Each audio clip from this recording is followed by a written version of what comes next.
All right, and we're on. So there is about a 15-second delay between what I say and do over here and what you guys see um, in the YouTube video, which means that if you end up in the chat or on Piazza screaming like, "Oh my God, Teach! What? How did you do this or that?" It might take me a second to see it. Um, I don't expect anybody to join me. It's a beautiful afternoon or evening, and everybody's just going to relax and not worry about it. So me and the Scooter gang on the main street outside of my house are going to be dealing with it. I don't have a screen in front of me, so I'm going to be looking to the side to all my screens, trying to read the questions or the examples and work them through. So there's that. And again, I'll do a lot of talking at first, and then when the examples start looking like, well, start looking similar, I might speed up a little bit. If you find any problems with it, ask on Piazza and we will take it from there. All right, so hang on, is this?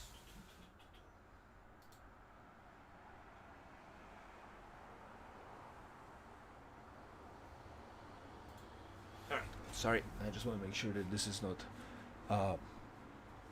registered for children available, because then I cannot curse if I make mistakes. Yeah, priorities. All right, so chapter 3, probability. Let's look at example number 1. So example 1. Example 1 asks, construct a sample space for the experiment that consists of tossing a single coin. All right, so first is when we're looking at a coin, we're looking at something that has something we defined as heads and tails. Now, I understand that some of you might be used to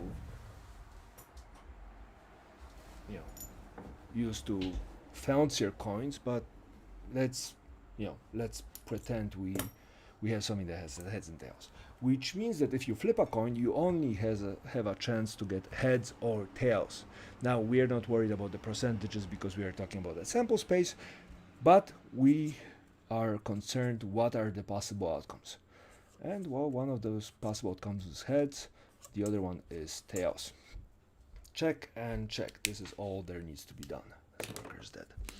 All right, example number 2. Construct a sample space for an experiment that consists of rolling a single die. They didn't say what kind of die, so in example 2, we're going to assume a 6-sided die.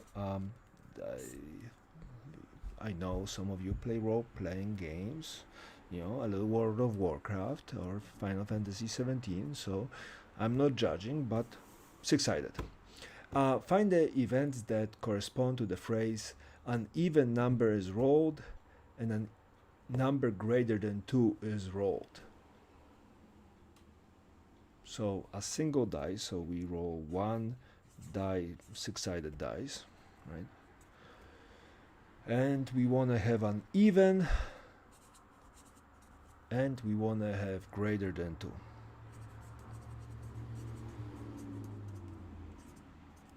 All right, so those are the constraints. If we roll one die, what do we have? Well, we have 1, 2, 3, 4, 5, and 6. So if we were just to roll a die, we would have gotten this kind of sample set. This would be our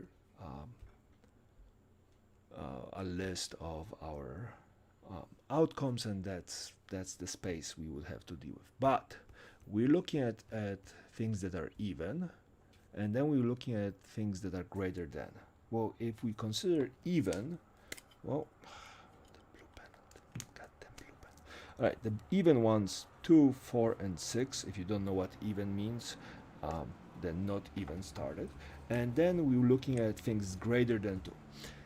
Greater than 2, and here comes the important part. And I know this might sound simple, but we need to get very good at understanding when we say greater, what does it mean? Well, greater than 2 means more than 2, so, right?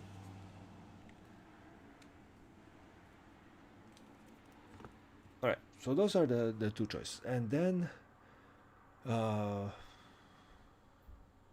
find events corresponding. All right, so now we just have to put it together.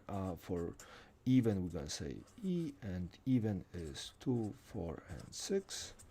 And then for greater than 2, let's call it G. No, they're calling it T. Right, let's call it T then for consistency. And that's 3, 4, 5, and 6. And that's all there is to it. So that's example 2.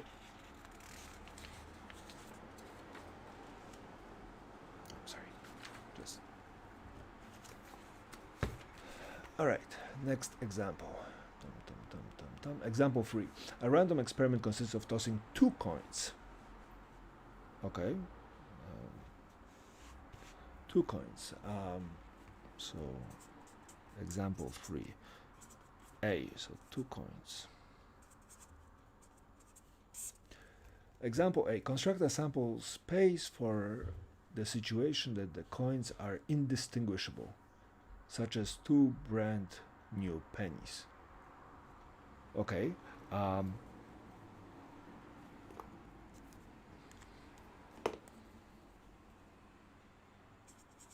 Coins exactly the same. Mostly because I don't know how to spell indistinguishable. Alright, so we have 2 coins. So what are the choices? Well, we could flip the first coin, right? So flip the first coin, and we will get what? Well, we could get heads or tails. And then we will flip the second coin, and we could get heads or tails. Alright, well, so let's see. If I get heads on the first one and heads on the second one, I got 2 heads. Now, can I tell the difference between them? No, because they're exactly the same. So I just get 2 heads. If I throw a tail and then a tail, right, I'll get 2 tails. Again, I cannot tell the difference. And then the third one is I either get heads or tails, right, or tails and heads. But because the heads are the same and the tails are the same, we don't know which combination of heads and tails are, and the notation they're using for the example is D for different head and different for 1 head and 1 tail. So D stands for 1 head and 1 tail. All right, but that's it. And then second one is 3b. 3b says construct a sample space for the situation that the coins are distinguishable as 1 penny and the other one's nickel, or in my case, fancy coins. All right, so we toss those, and well, what do we have? Well, we could have again heads and tails, heads and tails. Just now I'm gonna mark them. Let's mark them pink. So what are the options? I could get heads or tails, like this, right? Heads or tails. I could get heads and heads, and one of them is pink. I could get tails and tails, and I could get tails and heads.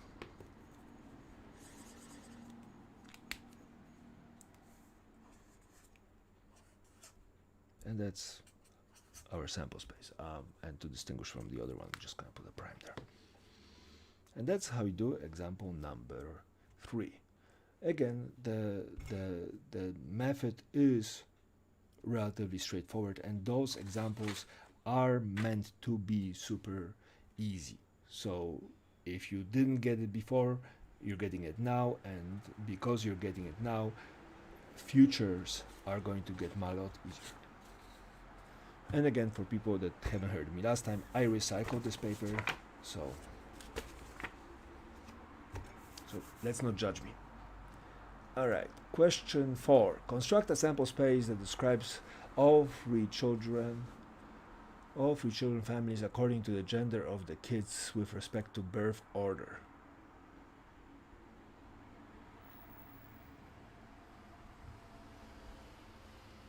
Okay, that's all right. Well, some of you will be really good at doing it. So let's call it boy and girl, two genders, right? So we could, again, assumption of heteronormative society. Let's not dwell into that just yet. Boy and girl, and what? Well, we could go.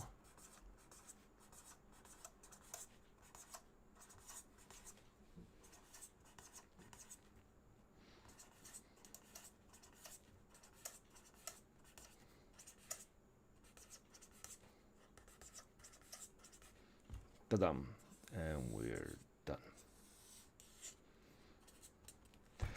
So that's one way to do it. If you're really good at this kind of permutations of letters, great, do it this way. For the rest of us who need practice or need to visualize it, and especially if the sets get a lot bigger, they won't get a lot bigger in this class, but for sets that are a little bigger, we start with something we refer to as tree diagram. So I'm just going to start right here. I apologize for the dots. I'm going to make it bigger. Start here, and then we have a first choice. Well, first choice is boy or girl. Second choice, well, if we had a boy, the second choice is still boy girl, and here the choice is still boy girl. Third choice is boy or girl, boy or girl, boy or girl, boy or girl.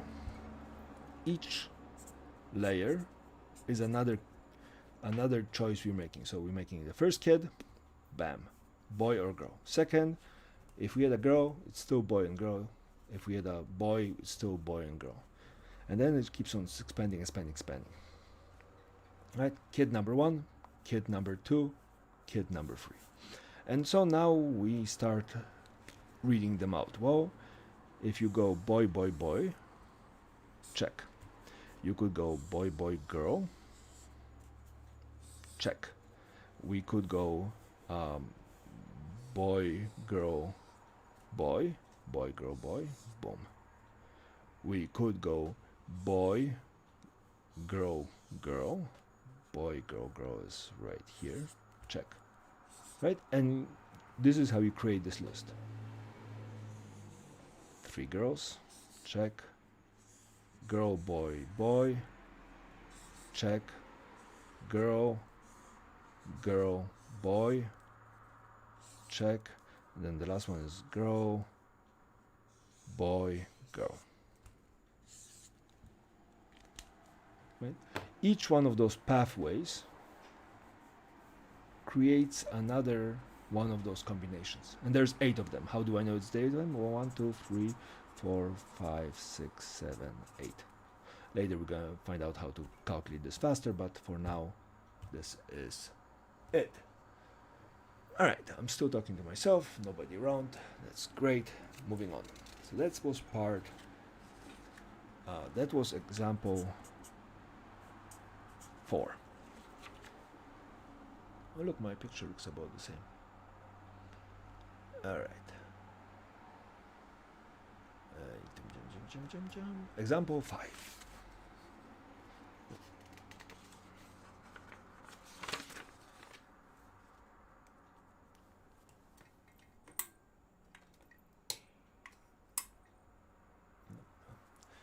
Can we make this about this a little better?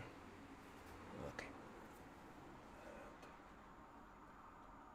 Alright, well, this is as bright as it gets here. Alright, example 5. Example 5. A coin is called balance or fair if each side has equally likely to land. Okay, check.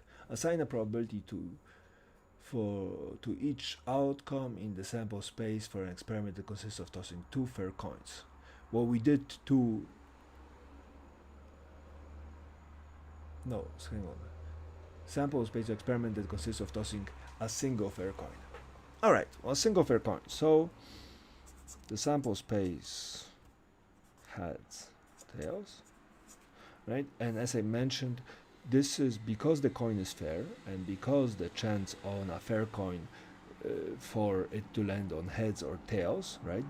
The probability of, say, heads is 1/2, and the probability of tails is also 1/2. Right? And because the coin only has 2 sides and it's fair and balanced and it cannot stand in the middle, right? Well, we only have 2 choices, one or the other. Right? This is, by the way, theoretical probability or classical probability, right? Because every event here is run by chance, and this is how we come up with 1/2. There's 2 choices, right? So probability of head is how many heads are on the coin. Well, there's 1 head. How many sides are to a coin? There's 2 sides. Right? Only one side matches, so that's how we get 1/2.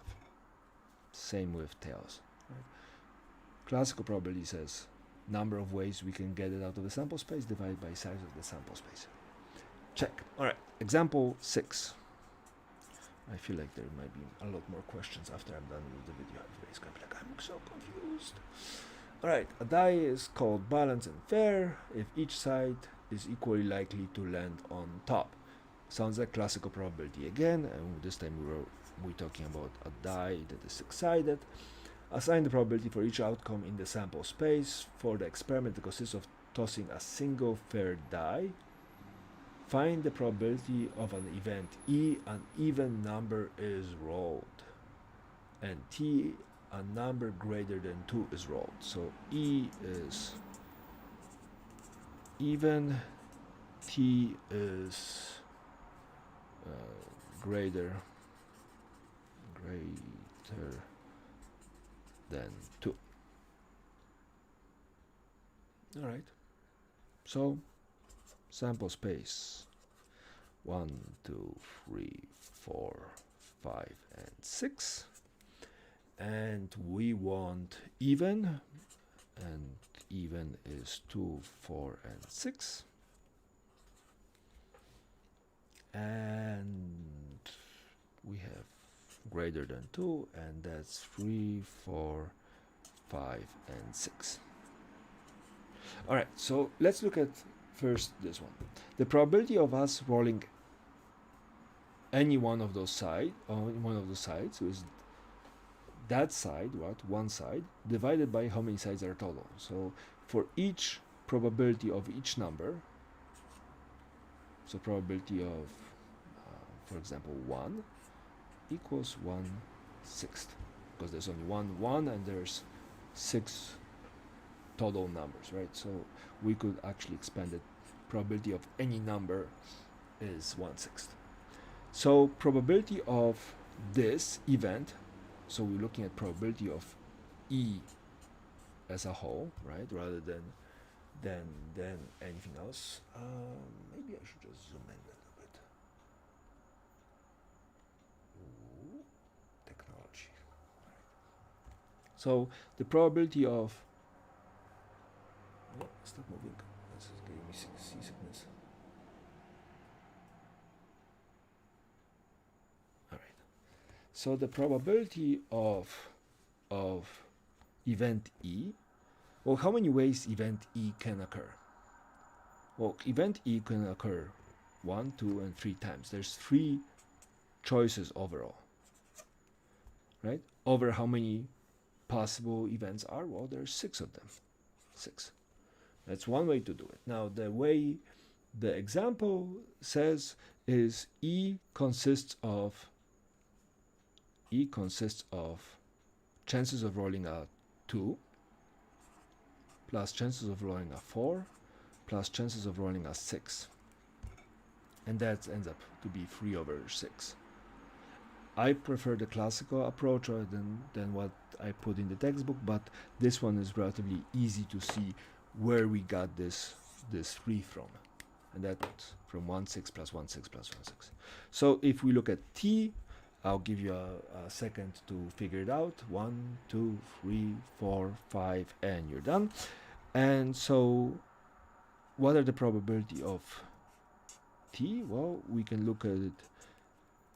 There's 1/6 chance you're going to roll a 3, 1/6 chance you're going to roll a 4, 1/6 chance of rolling a 5, and 1/6 chance of rolling a 6. Or t can occur 4 ways out of 6. And there you have it.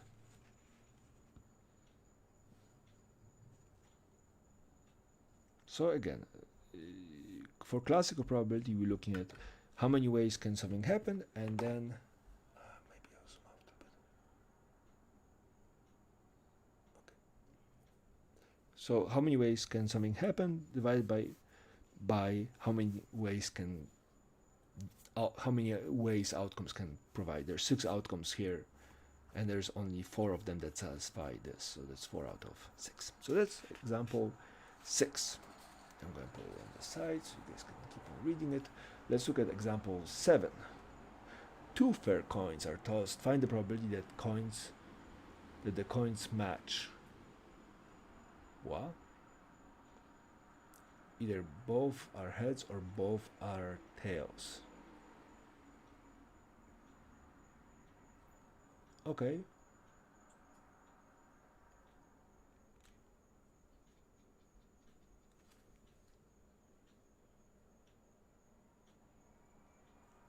Alright, well, so be it. So we're tossing, for example, 7. We're tossing 2 coins. By the way, I'm trying my best not to look at the solution, just look at the problem. So I come at it the way I would be coming at it, as a problem rather than something that has been solved. So we have 2 coins, and we toss those 2 coins. So our sample space would be head, head, tail, tail, head, tail, and tail, head. Now one could look back to one of the examples we did and say, hey, why do you pick this one versus this one? Well, the reason why I'm picking this one versus this one is because here this D hides 2 choices, either heads or tails or heads, because in 3A heads and tails, 2 heads were not distinguishable and 2 tails were not distinguishable, so there was no difference between those 2, right? But in here we actually wrote everything out, and since the question doesn't specify anything about the coins, it just says find the probability the coins match, either both heads or both tails. This is what we have. So the probability of matching, probability of a match, well, there's 1, 2, there's 2 of those divided by 4 total, right? There's 1 head, head, 1 tail, tail, right? Divided by, well, there's 4 choices altogether. All right, well, look at that. I got it right. Yay.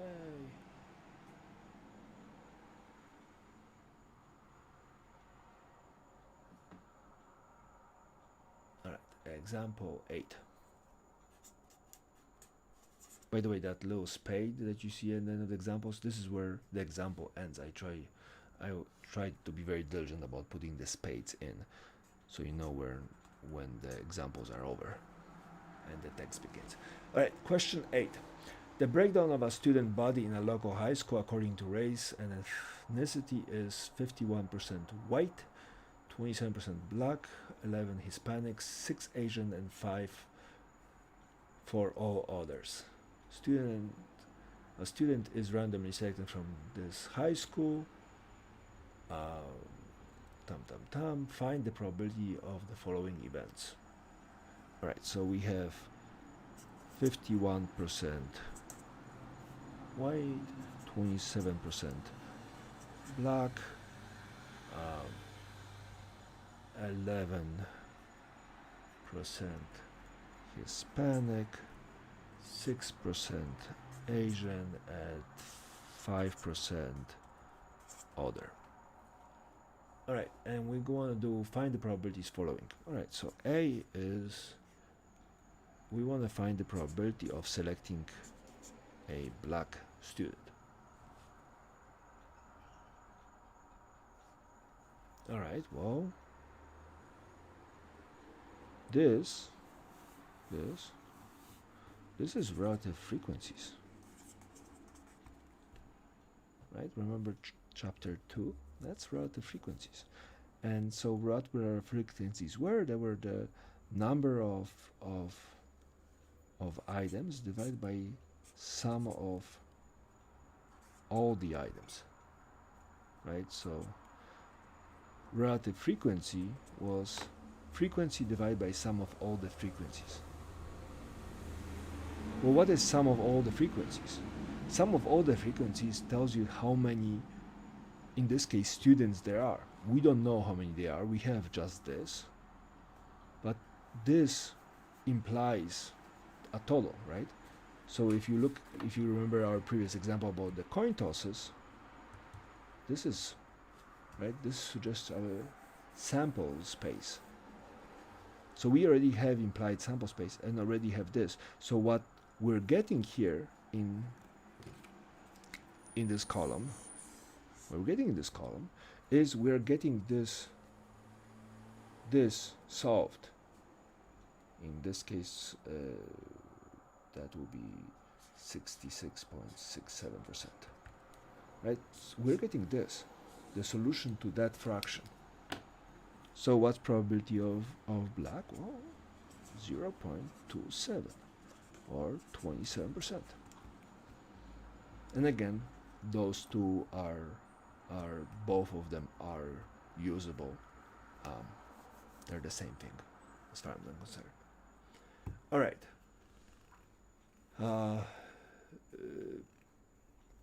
Second part, B. Student is a minority that is not white. Well, so we're looking for probability of minority. Well, what's probability of minority? Well, we need to find what minority is. Well, minority is defined as black, Hispanic, Asian, or other. Alright, so probability of minority would be chances of picking this, or this, or this, or this. So that will be probability of picking a black student plus probability of picking a Hispanic student plus probability of picking an Asian student plus probability of picking other nationality or other ethnicity. So that's what it is, right? Again, why are we doing this? Well, because again, just like here, we were 3, 4, 5, and 6. We added those things up, right? We added the probability of getting a 3 plus probability of getting a 4 plus probability of getting a 5 plus probability of getting a 6. So in our case, this is it. So that will be 0.27 plus 0.11 plus 0.06 plus 0.05. That's 38, 44, 49. This should end up being 0.49 or 49%.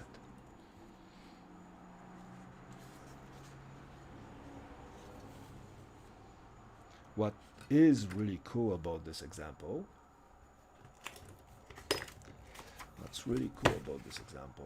let's shift it over here. what's really cool about this example that one could say, hey, hang on, if this is 100% of the class, right? 78, 89 plus 11, 100. So this is 100% of the students. And we're looking for minority. So probability of minority, which is what? Which is probability of not white. Right? We can look at it as a complement. That, again, if you read the chapter ahead, this will show up. If you haven't read ahead and this is the first time you're seeing it, this is the way to go. For people that read ahead and this is just a review, think this, right? And then act accordingly. All right, so that's that. Part C.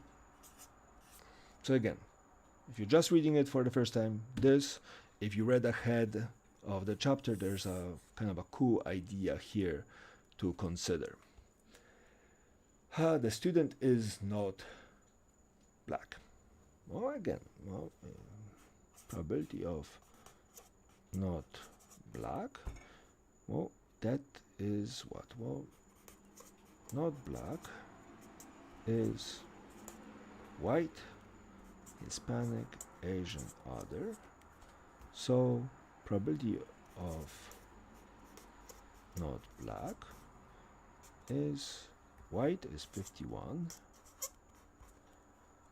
Hispanic is 11, so plus 11 plus 0.06 plus 0.05.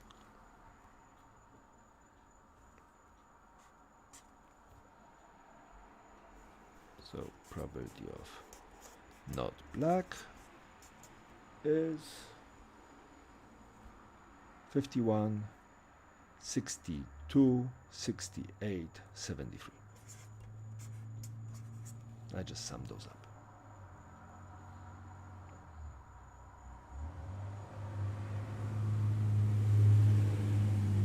Cool. And again, you can use that trick only if you read ahead. So that's problem 7. Sorry, example 7. Oh no, example 8. That was example 8. Well, did I write example 8? Yes, I wrote example 8. Alright, example 9. How many examples are there? I feel like I've been here for an hour. The student body in a high school considered in note example 8 may be broken down to 10 categories. Okay. White male 25%, white female 26%,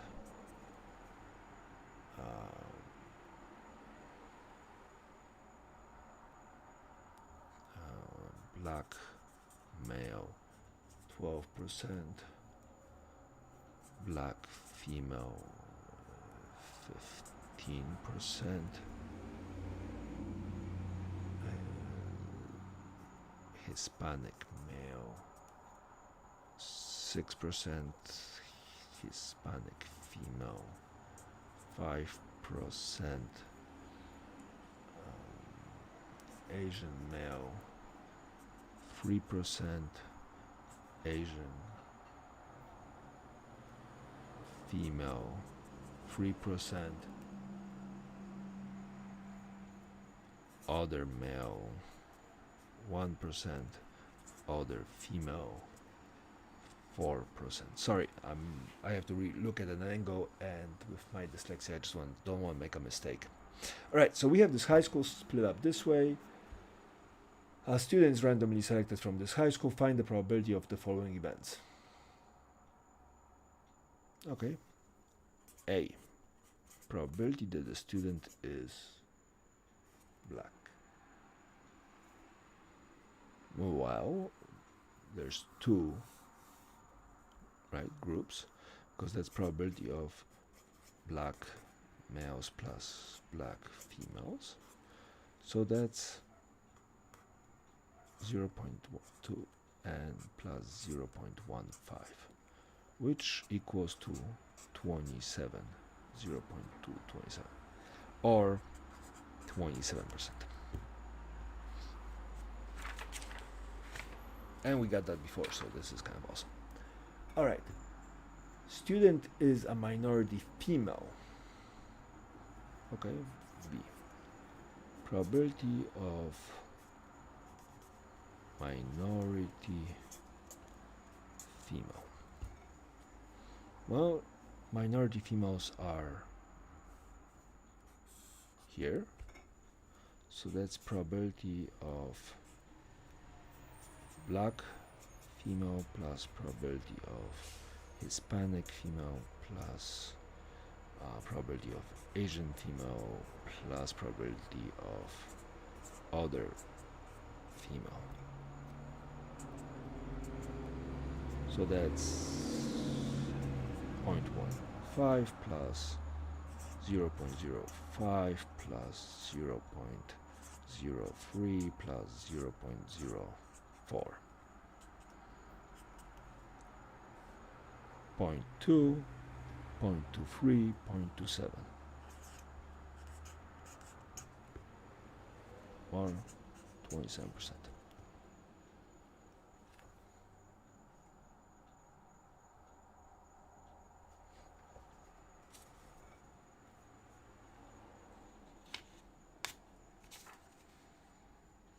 Alright, question C. The student is a female and is not black. Okay, female and not black. So we're looking at this, this, this, and this. So that's probability of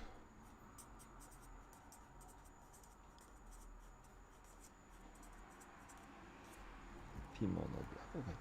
So that's probability of white female plus probability of Hispanic female plus probability of Asian female plus probability of other female.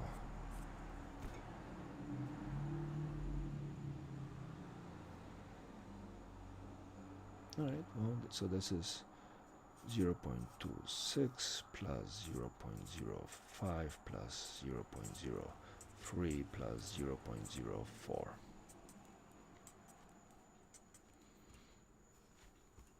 0.3, 0.35, 0.38.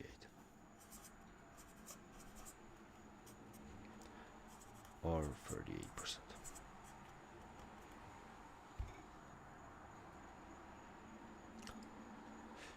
I have an odd feeling that next semester I'm going to change this question to use slightly different example.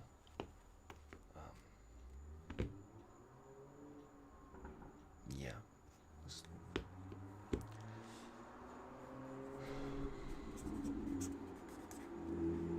Alright, let's see. We are section 3.2 and example 10.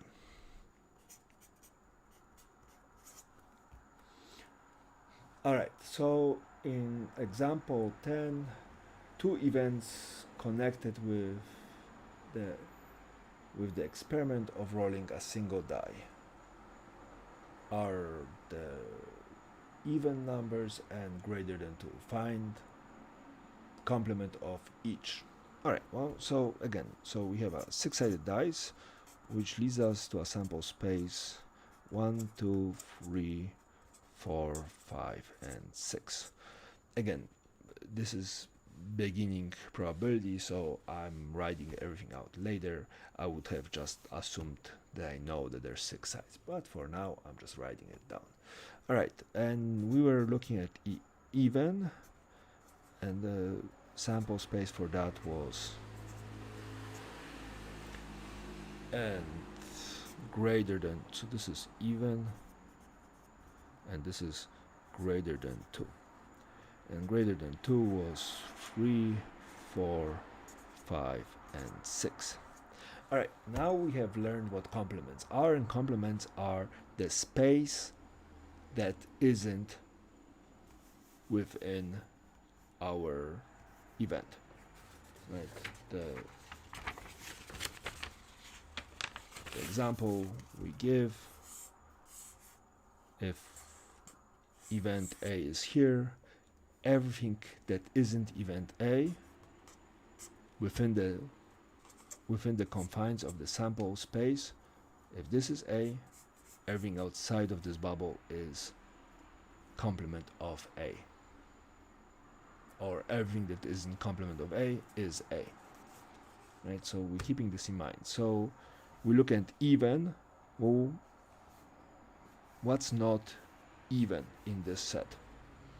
So the complement of this is 1, 3, and 5. Side note, some textbooks use that as a complement. And if you're reading the version adaptation version 0.2 on page 44, there's still something like that. I fixed it in the version 0.3, so just heads up. All right, so anyways, event is this. That's the sample space. This is all sample space is all the possible outcomes. Like there's nothing else that is happening. Again, six-sided dice, if you ever seen one, there's 6 sides to it. There's no standing on the edge, there's no standing on the corners, there's no other things, there's 6 sides, right? So this is all there is. So if it rolls 2, 4, or 5, that's the event E we've been talking about, right? The even. But if it doesn't roll those, it's the complement of this, and that's 1, 3, 5. Surprisingly, that's also called odd, but that's a side note. So let's look at greater than 2. Well, complement of greater than 2 is 2 or less. 2 or less. Right? Or we can just do it by comparison to the sample space. 6, 5, 4, 3, and 1 and 2 are not in it.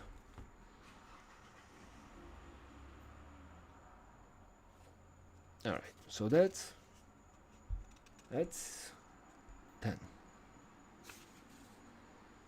Again, the whole idea of greater than 2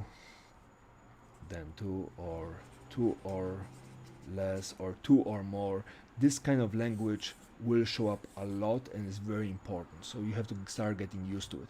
Now, everybody has a different way to do it. When I was studying statistics a long time ago, for me, I solved those problems using beers. What's greater than 2? Well, greater than 2 beers. Well, 3 beers is greater than 2 beers. 4 beers is greater than 2 beers. What's 2 or less beers? Well, it's 2 or 1 if we have beers. All right, so that's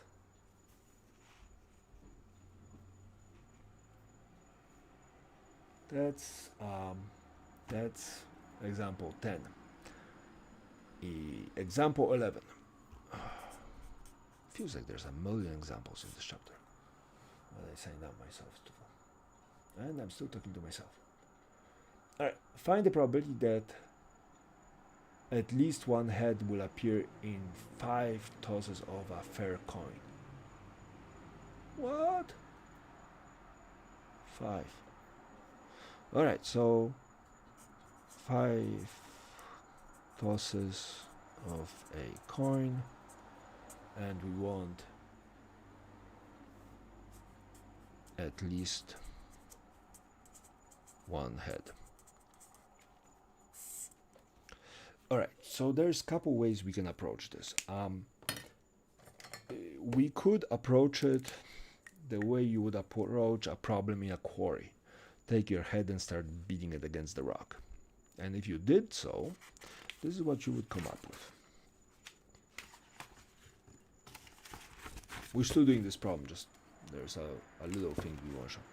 So 5 tosses of a coin. If we toss the coin for the first time, what do we get? Well, we get heads or tails. And then if you do it again, heads or tails, and heads or tails. And then if you toss it again, it's heads or tails, heads or tails, heads or tails. For people that are not completely asleep yet, you start seeing the problem. This is going to heads or tails, heads or tails, heads or tails, heads or tails, heads or tails, heads or tails, heads or tails, and heads or tails. 1, 2, 3, 4. One more. Heads or tails, heads or tails, heads or tails, heads or tails, heads or tails, heads or tails, heads or tails, heads or tails, heads or tails, heads or tails, heads or tails, heads or tails, heads or tails, heads or tails, heads or tails, and heads or tails. Made it boring on purpose. But you see this, how many things are down here? 1, 2, 3, 4, 5, 6, 7, 8, 9, 10, 11, 12, 13, 14, 15, 16, 17, 18, 19, 20, 21, 22, 23, 24, 25, 26, 27, 28, 29, 30, 31, 32.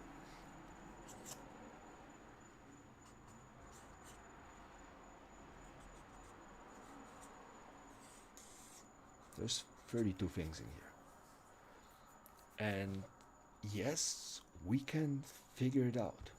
We can go like, oh, there's okay, this has a head, this has a, this one had this, and so on and so forth. And if you have a weekend and you don't mind menial labor, ta-dam.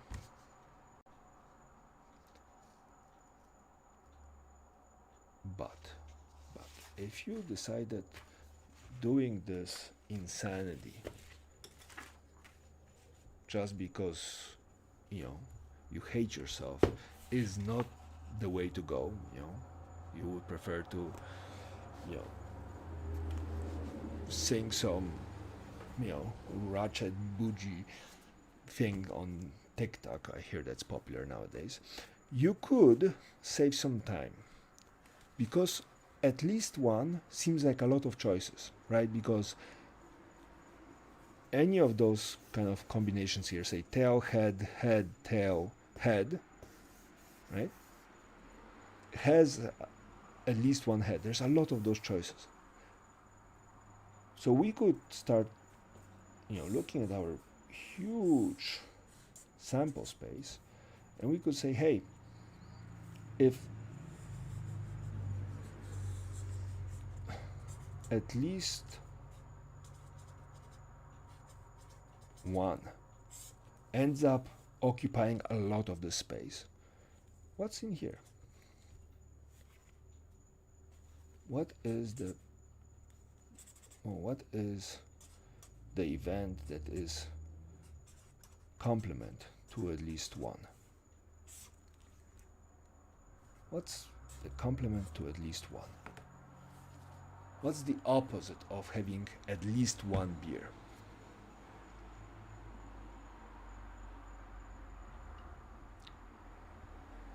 Well, if you go to a bar and you're going to say, hey, I'm going to have at least one beer, you probably shouldn't drive. Why? Well, because you drank, right? So what's the opposite of that?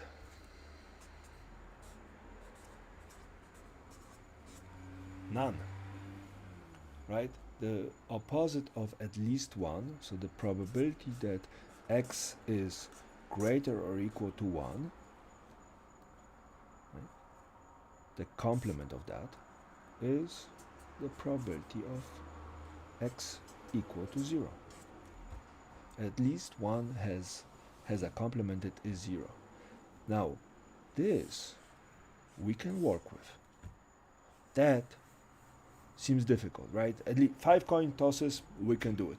What happens if there's 100 coin tosses? What then? Like this thing would balloon so freaking crazy. It's not worth it. But none we can do. Because what's probability of no heads? Well, probability of no heads equals the probability of all tails. Why? Well, because the coin has only heads or tails. Like, there is no stand on the edge, right? There is no standing on the edge. It's either heads or tails, heads or tails. So if it's not heads, it has to be all tails. Well, but we toss the coin 5 times, so what is this? Well, this is probability of all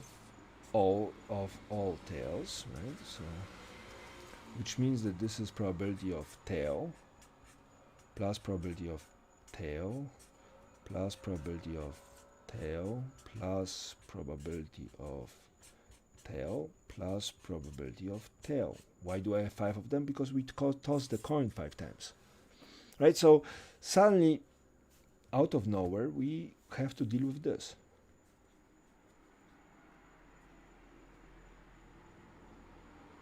Okay, so we do this way, right? And we start to seeing, hey, okay, so this is 1/2 plus 1/2 plus 1/2 plus 1/2 plus 1/2. 1, 2, 3, 4, 5. That's 5/2.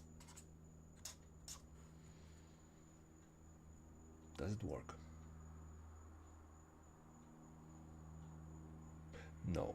And here comes the expansion. Because probability as such has to be smaller equal to 1, and probability has to be bigger equal to 0. You cannot have a probability bigger than 1, bigger than 100%. 100% means something is certain, it always happens. That's why when people say, hey, I'm going to give it 110% effort. Bullshit. Just like saying that for the effect. There is no over 100%. You either give it all or you don't give it all, and you were faking it, which is grrr, right? And then probability of 0 means never happens, not a chance. So probability for the most part happens somewhere between 0 and 1. 5/2 is bigger than 1. That's 2.5. 2.5 means 250%. Well, right? So where is the mistake? Well, the mistake comes in here. We translated 5 flips, right? All tails into tail, tail, tail, tail, tail. So flip a coin, get a tail, flip a coin, get a tail, flip a coin, get a tail. And that's not even done right, right? So that's a very common mistake that happens. And this is bullshit. And so is this. Because probability of all tails means the event that happened, the procedure we did was 5 tosses of coin, but the event that is the accumulation of those 5 flips. In our beautiful thing, it's right here. Tail on the first one, tail on the second one, tail on the third one, tail on the fourth one, tail on the fifth one. That is tail, tail, tail, tail, tail. There's my 5 tails. Right? And so when we are considering all tails, what we are really looking at is probability of tail, tail, tail, tail, tail.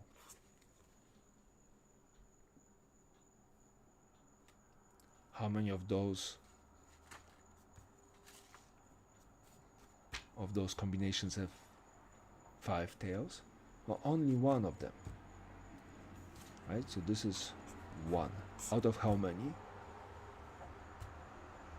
Out of 32.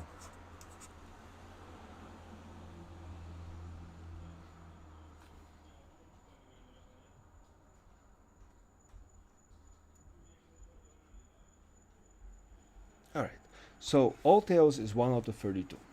Great. So now we will work backwards, but probability of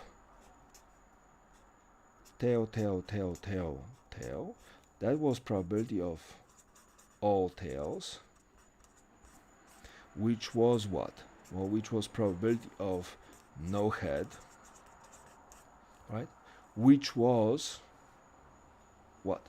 which was the probability of at least one head, right? The complement of that. So what's the complement of this? So probability of at least one head equals to the complement of tail. What's the complement of this? What's the complement of all tails? Well, complement of all tails is everything in here that is in red. How much of it is there?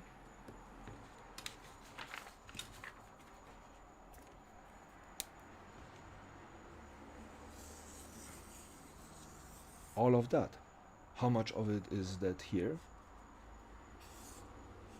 All of that. There's 31 of them. Right? There's 32 choices. One is occupied by our tail. So 31 of them have at least one head. Right? Which means that is 31 over 32. The other way to look at it is that the probability of, I'm just not going to read it anymore. This is, the complement of that is 1, right? Why 1? Because, where's my picture?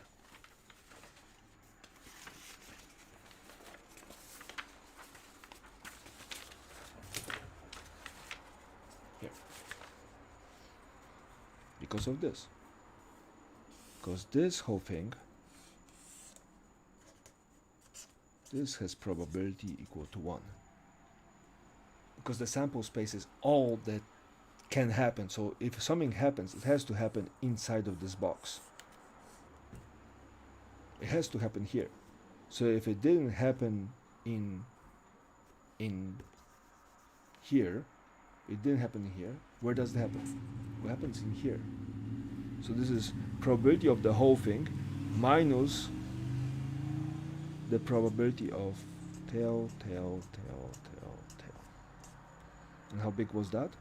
Well, that was 1 over 32.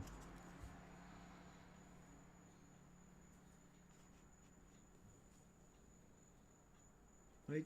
The beauty about this chapter, and the part that makes it also somewhat difficult, is this imagination that events that are happening in certain ways can be expressed differently, right?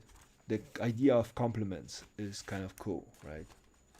Complement of having a baby sister is to have a baby brother, right? Or not having a kid at all. Right? So we start talking about this kind of combination. And again, 5 coin tosses is low eccentric. If you want to make it smaller, try 2 coin tosses or 3 coin tosses, and then try this. It will be a lot easier. 5 is low extreme, but still, you can write it all out. I just don't see why would you. Right. By the way, I'm perfectly happy with this being an answer. You don't have to convert it into percentages. I'm assuming that once you get this, everybody has one of those, and you can just go and get the answer. The book gives it what? Says there is 97%. That sounds about right. Right? So again, we start with at least 1. At least 1 is always going to be big. If your sets is more than, if your sample space is more than 3 or 4 items big, at least 1 is usually going to be pretty big, regardless of what you describe. So one of the ways to deal with it is to look at the complement of at least 1, and that's none. None is easier to deal with because that's just 0. That's zero of what you were trying to get. And in our case, we're lucky because 0 of heads, so no heads, means all tails. And if it means all tails, then, right, we can think about this. And again, you don't have to draw it out, you can just think about it.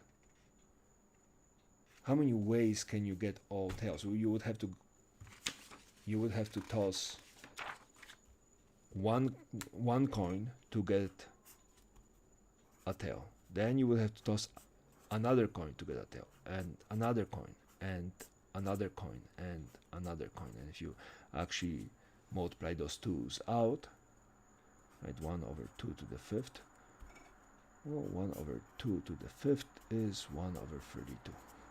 So you can approach it mathematically. The reason why I draw this out is to show you that beating your head against a marble, hoping that you're going to get the result you want, is not exactly the best way to do it. You can actually approach it using the skills you already have, and most of you have the skills. Why? Well, how do I know this? Because you passed college algebra or their equivalent, because otherwise you wouldn't be in my class. Right, so you know this. Scary as it might be, you know this. So this is, or this should be doable. If it's not, if this idea of complements is just kind of mind blown, you know, you let me know, and I will make another example, and I will sit with you, and I'll make another video if I have to, or how I even call you at home and at 3 o'clock in the morning, and we can talk about it. Apparently, statistics at 3 o'clock in the morning when you're barely awake is just awesome. I mean, by the way, who wants to, who is not awake at 3 o'clock in the morning? All right, example 12. This video is going to be so long. I'm an hour at it. Oh God. All right. In the experiment of rolling a single die, find the intersection ET for an event. Wow. Okay. Well, D6. We have.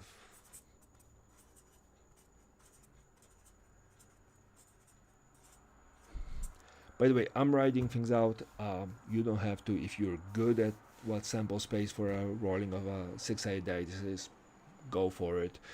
I'm writing it out, so if you're not sure, just write out with me. It takes half a second, so that's not a big thing. Even 2, 4, 6, and then greater than 2, 3, 4, 5, and 6. And we are looking for the intersection of subsets even and greater than 2. What does mean intersection? Well, in the grand scheme of things,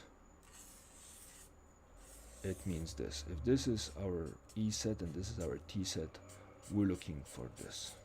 We're looking for things that belong into one and the other at the same time. 2, only in one. 3, only in one. 4 is here. 5, only in one, and 6 is in both. And we're done. Right, so the description of this is we're looking for a roll on a die, 6-sided die, that is both even and greater than 2. Alright, example 13. Maybe 13 is exciting. Single die. Suppose the die is pair. Find the probability that the number rolled is both even and greater than 2. Oh, look, we can use this. Excellent. So we're looking for probability that it's even and greater than 2. I'll give you half a second. Ta-dum.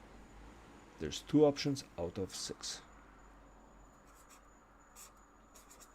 So 1/3. Suppose the die has been loaded, so that probability of 1, so B. Probability of 1 is 1/12, and probability of 6 is 3/12. Okay, 3/12. I built those before. They're kind of cool to make. So loaded die. Excellent. and the remaining 4 outcomes are equal. Well, let's see. The total probability needs to be 12 out of 12, and we have 1 out of 12 here and 3 out of 12 here, so that comes out to be 4, 8 over 12, and we have probability of 2, 3, 4, and 5, so we have to divide this by 4. So probability of 2 equals to probability of 3 equals to probability of 4 equals to probability of 5. Right, that's what it means, that all the remainings are equally likely, and they're all equal 8 over 12 divided by 4. So that's 2 out of 12, which is 1 over 6. Okay, I feel stupid making it, but alright. And then what we do is now find the probability that the number rolled is both even and greater than 2. So now we're looking at probability. I'm going to put up a little apostrophe there to symbolize that we're talking about the loaded die of even and greater than 2. Okay, so let's see, this is probability of rolling a 4 plus probability of rolling a 6 on a loaded die. Now one can ask, why do we use plus here when you just said that using a plus here was a mistake? The reason why I use a plus here is because this is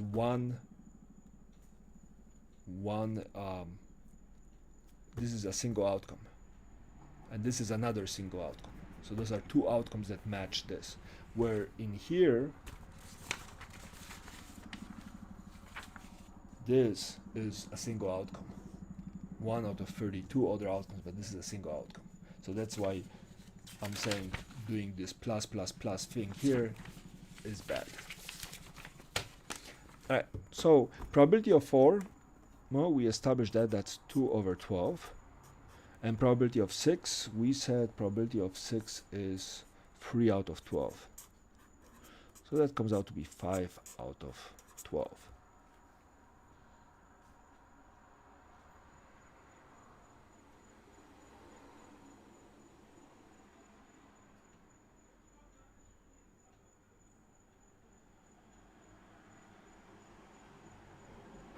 Alright, example 14. Feels like there's a million examples here. I'm going to complain about it.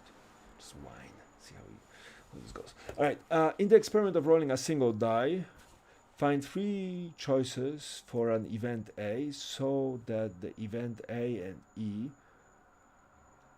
the number rolled is even, are mutually exclusive.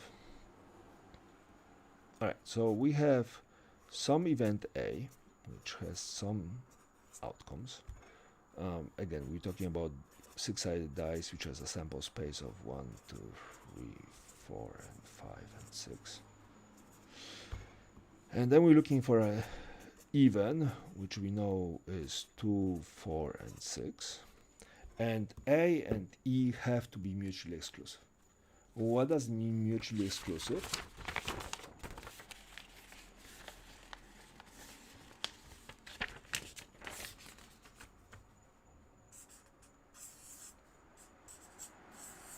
These 2 events are mutually exclusive. Mutually exclusive means they're disjoint or mutually exclusive.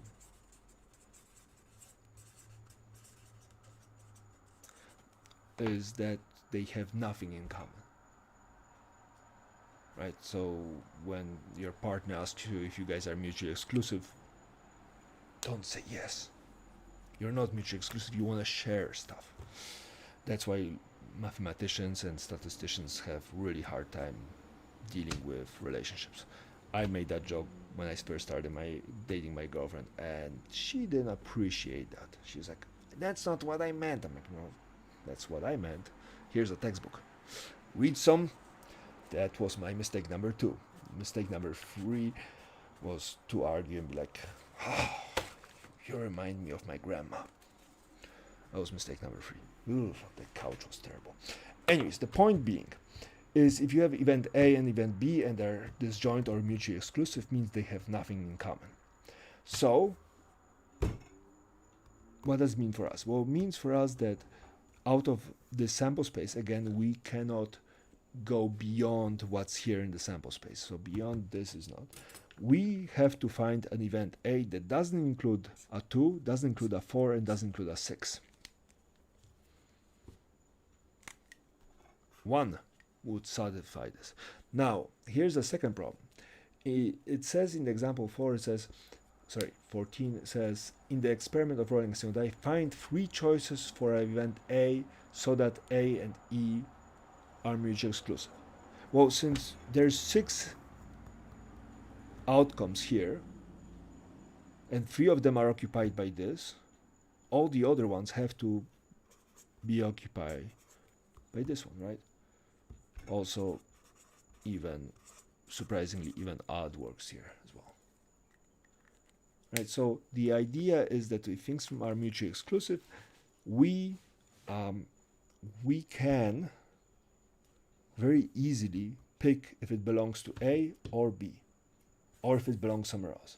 Now, in our case, we don't have this. In our case, we have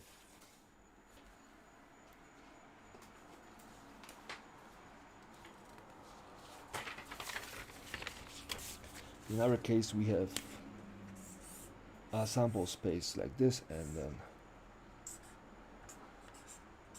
we have that division, right?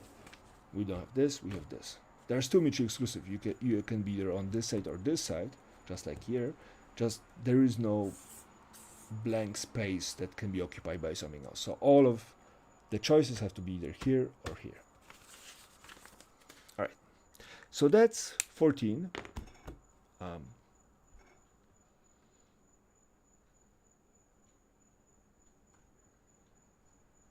right. Oh, there's 15. Let's do 15. Example 15. Oh, hang on. I've been talking for an hour. Time for a sippy juice.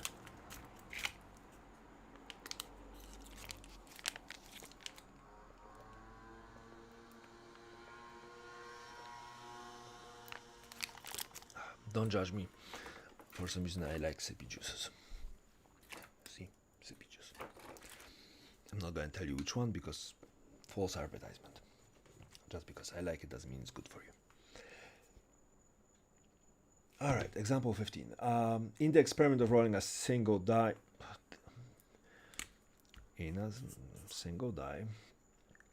find the union of event E and T. Okay. Well, sample space is 1, 2, 3, 4, 5, 6. I'm getting sloppy here. Even are 2, 4, 6. Greater than 2 are 3, 4, 5, and 6. All right, and here comes the part when we're talking about union. And the symbol for that is that kind of U. So what we're looking for is E, U, T. In mathematics, this symbol has also has an actual term added to it, and that's OR. Just like this one has a term AND, this one has an OR, which means either you belong to this, or you belong to both. So in case of our kind of beautiful picture, if we have A and B like this, union would mean this and this. In case when we have union that looks like this, means one or the other or both. So we can very comfortably just rewrite 2, 4, 6 from the first one, and then let's see. 3, we don't have 3, we have 4, and then 5, and then 6, we have 6.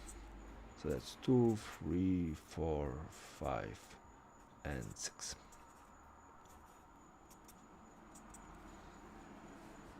Right, so again, union means this or both.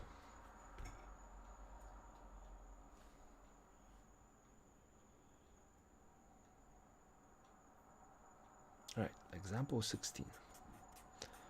I really hope this is helpful, guys. So if it is, just post a thumbs up on Piazza so I know that you actually survived an hour and 20 minutes into this. I mean, look at the bright side, at least you don't have to look at my mug, just my hands.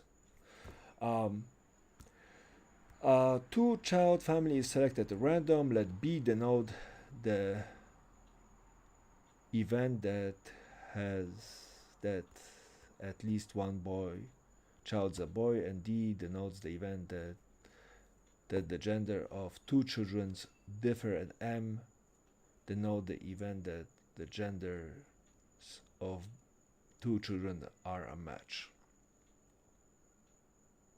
What? Okay. So B is at least one boy. D is different genders. And M,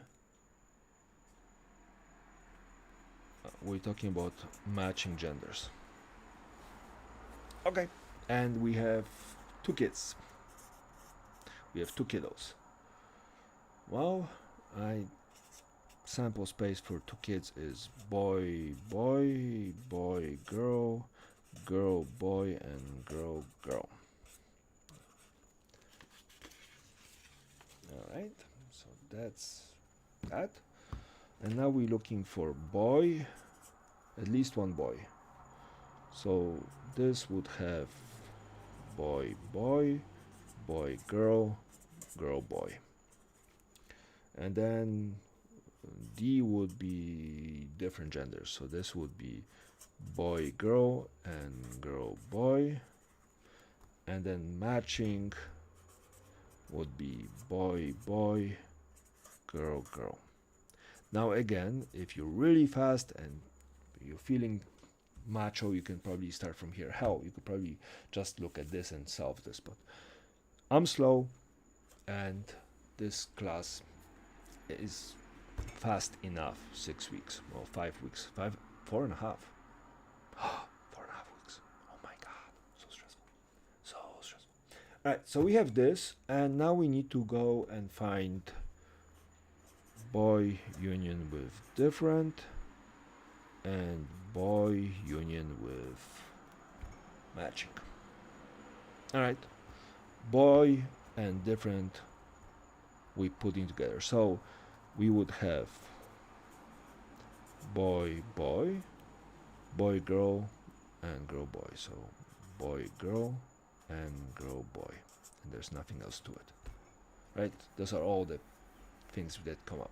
These are the same, these are the same. So this is just added. And then boy and matching.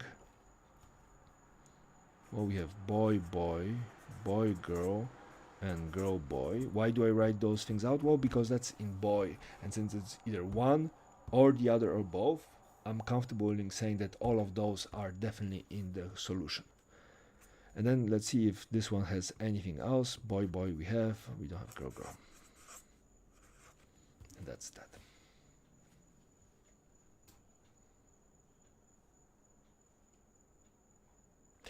The example solution says something cool. The example solution says because the different one is a subset of the boy, the union says this is the at least one boy set, where the union between boy and matching includes all four of them. So this is really the sample space. So we have all the choices. But that's kind of cool. All right, example 17.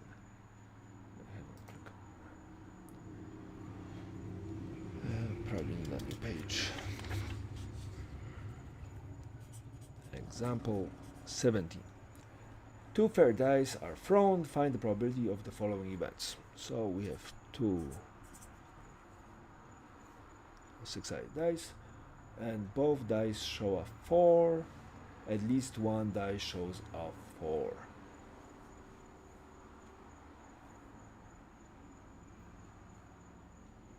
Okay. Both dice show a 4. Alright.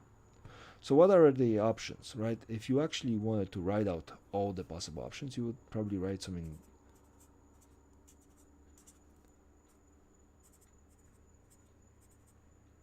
You probably write some kind of a matrix like this, with all the possible combination, die 1, die 2, and there's 36 choices all together, and you can figure it out. But so what do we need to do? For A, we need to do both dice show a 4.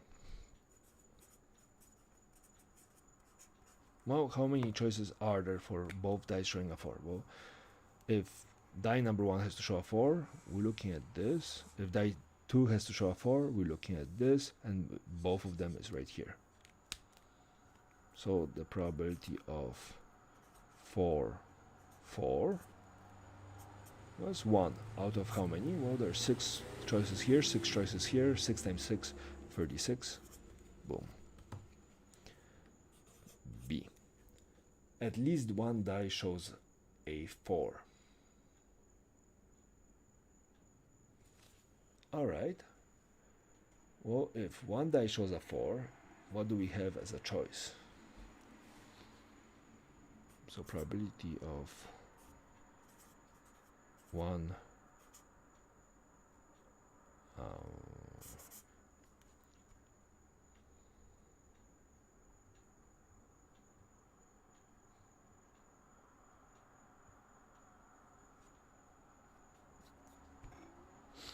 oh, that's probability of, that's, how do we do it?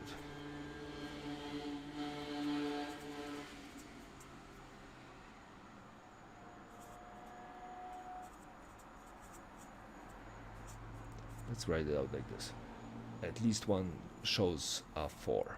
Well, so that's probability of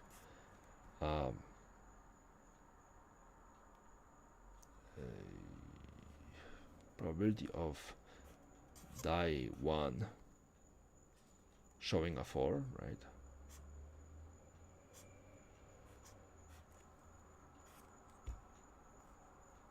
Plus probability of die 2 showing a 4. Right? Why am I starting right like this? Well, because at least one 4, so either this die has to show or this die has to show. So I'm looking at probability of die 1 equal to 4 or die 2 equal to 4. Right? At least one 4 means either this one or both show a 4. Well, so it's die 1 showing a 4 or die 2 showing a 4, right? It's this is this, right? We're talking about a union. Now here comes the troublesome part. This little point right here, right? Because showing a 4 is all those choices, right? There's 6 of them, so that's 6 out of 36. And then for die 2, let's call this die 1, and this is die 2. For die 1, right, that's 6. Goddamn scooter gangs. Right, so this is, we have 6 choices for this first 4. We look at the second die, and there's again 6 choices, right? Because if die 2 is a 4, die 1 can be 1, 2, 3, 4, or 5, or 6, right? So there's again 6 choices here out of 36. What did we miss? Well, when we started this section, we were talking about addition rule. And addition rule says the following is the union between one and the other minus what? Minus this intersection right here. So probability of die 1 equal to 4 or die 2 equal to 4 equals right, or union of those two, equals to probability of die 1 equal to 4 plus probability of die 2 equal to 4 minus probability of die 1 and die 2 equal to 4. Right, we need to take this because we counted it this way and we counted it this way. So we double counted this little section. So this is minus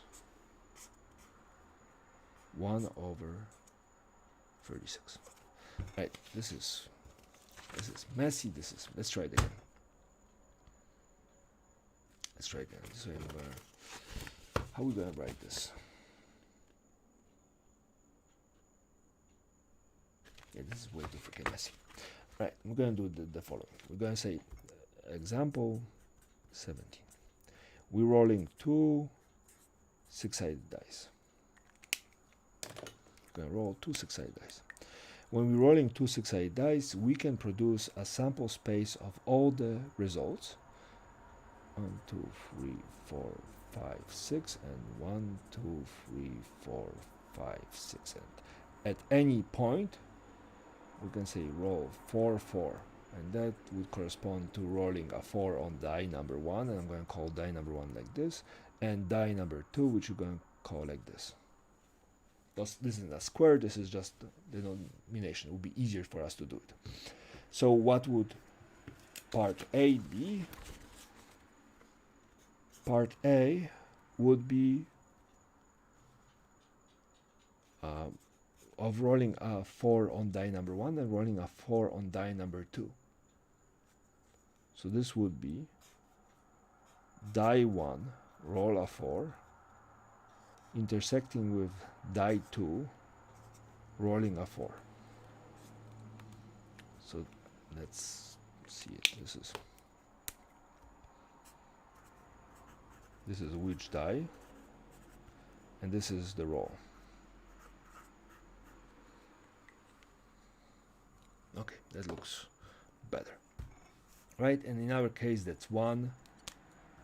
In our case, that's one choice out of 36 choices, right? Because there's 6 choices for 1, 6 choices for 2, 6 choices for 3, and so on and so forth. So there's 6 times 6 choices. So this sample space, if we were to write it out from 1, 1 all the way to 6, 6, this whole thing would have 36 choices.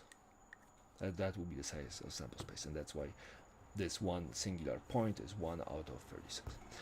In part B, we want to see if at least one of them rolls. So we need a probability of die 1 rolling a 4, or die 2 rolling a 4, right? Or, that's union, right? Or both of them rolling a 4, because that's still at least 1. 2 is at least 1. So this is this. And this is addition rule. An addition rule says the following. If we have A or B, that equals to probability of A plus probability of B minus probability of A and B, or intersection union. Right, so this is addition rule at its core.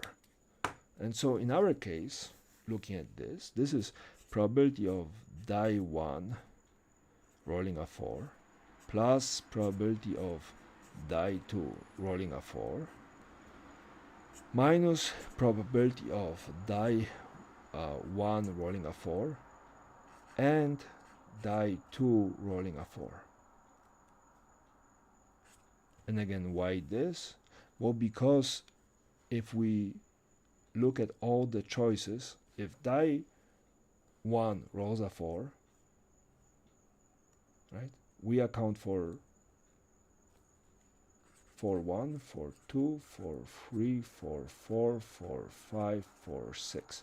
If die 2 rolls a choice, right, then we have 1, 4, 2, 4, 3, 4, 4, 4, 5, 4, and 6, 4.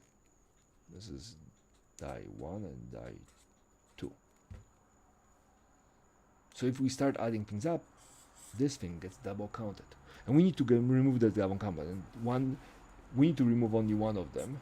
And the way we do it is we use this union. So let's see. This gives us 6 choices. Out of how many? Well, we just established there's 36 of them. Plus, this gives us 6 choices. That's out of 36. Minus, well, this one, which we have right here. 1 out of 36. So that's 12, 11. So that's 11 out of 36. All right, let's see how they explain, how the book explains it. Okay, to see the formula.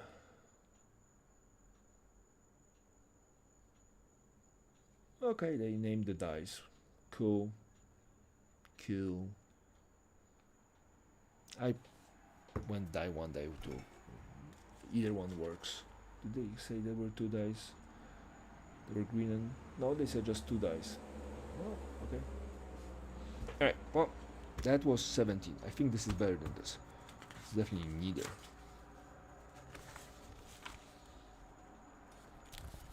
Sorry, I'm a little freaky about the neatness, because if I make a mistake or don't explain it very well, you guys just don't have anywhere to check it. I mean, there's YouTube channels and other textbooks, but I feel responsible.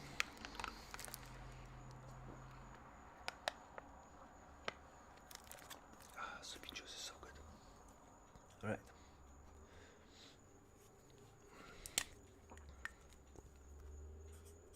Example 18. Tutoring service specializes in preparing adults for high school equivalency test. GEDs. Very good. Among all students seeking help, the service 63 need help in mathematics.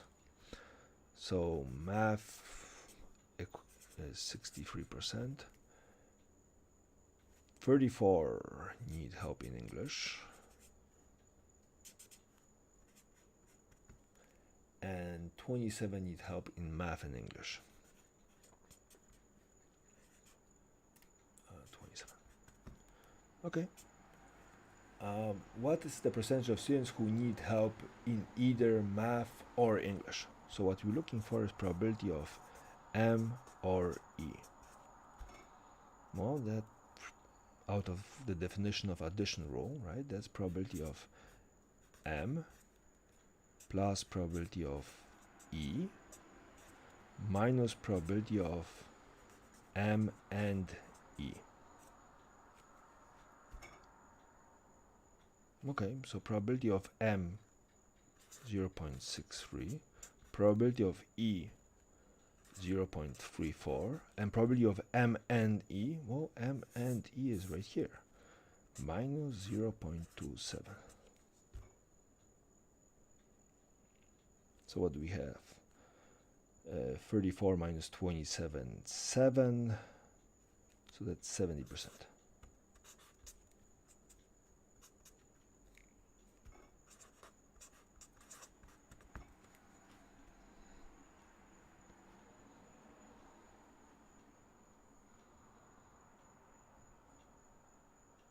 Example 19.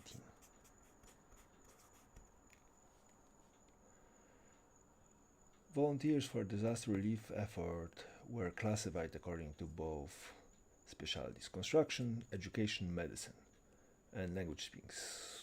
One language, 2 or more. The results are shown. Okay, so we have some kind of a table saying CEM,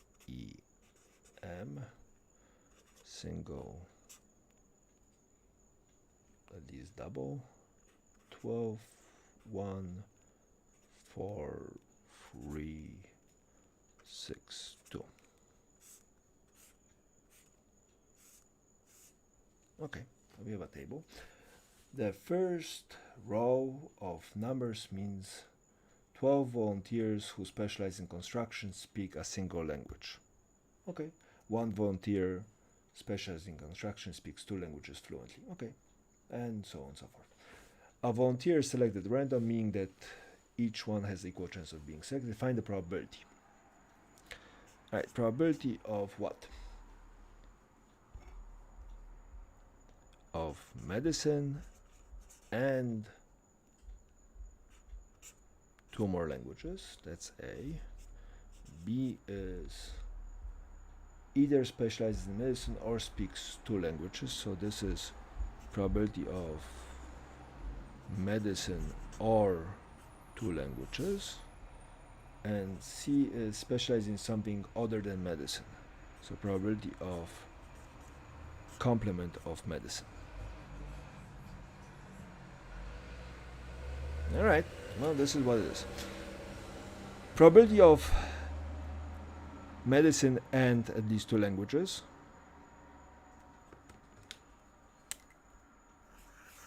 It's right here.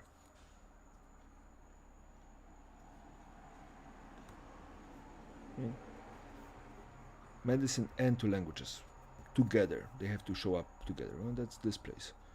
So that's 2 out of, well, how many people are there? Well, there's 12. There's 13 total here. 7 and 8, 28.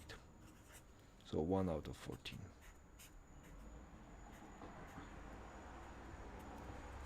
So that was relatively straightforward. Alright, probability of medicine or more than 1 language. So medicine is what? Well, there's 6 plus 2, that's 8 out of 28, plus probability of 2 more languages, that's 1, 4, 6, that's 6 out of 28, minus the double count, which is medicine and at least 2 languages, which is this, minus 2 over 28. So that comes out to be 12 out of 28.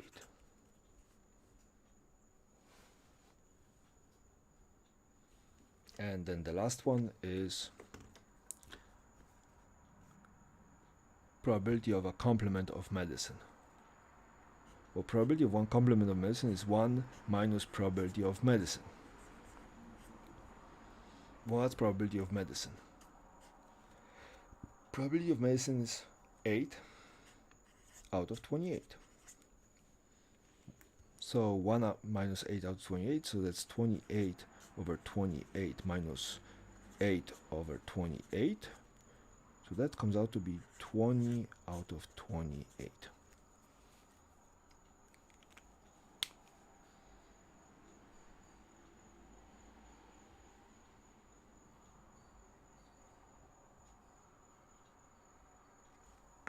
Now, the solution to C says that if you're not specializing in medicine, you're really specializing in construction or education, right? If you're not M, you're C or E. This feels longer than this. So your choice which one you pick. Sorry, the paper migrated south. Right. So that's example 19. Let's see, example 20. Oh, 3.3. Conditional probability. That's going to be a fair die is rolled. Yep, I'm definitely moving away from rolling dice. Next semester is going to be, there's 6 baggies of weed and one of them is laced or something. We're going to do real world probability. Alright, find probability that a number rolled is 5 given it is odd. So we're looking for probability that we roll a 5 given that it's odd.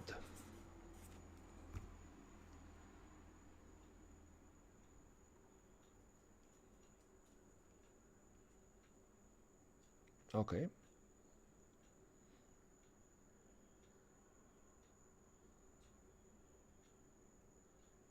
There are two ways to do it. One way to do it would be to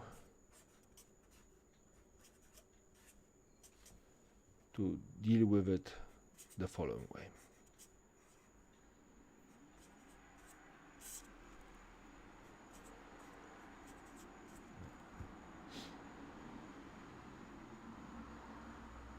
Right. If we have a probability of A and then B, well, that equals to probability of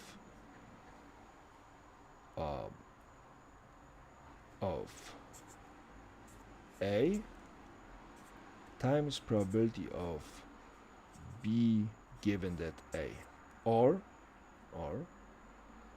we could look at the other one as B and then A, and that's probability of B times probability of A given that B.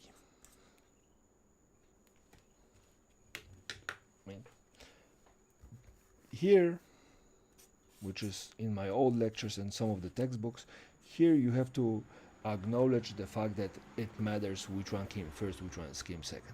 Where if you're doing conditional probability, A happens after B, but in the equation here, you don't seem to be worried about it. It just says intersection of A and B versus A and then B, or B and then A.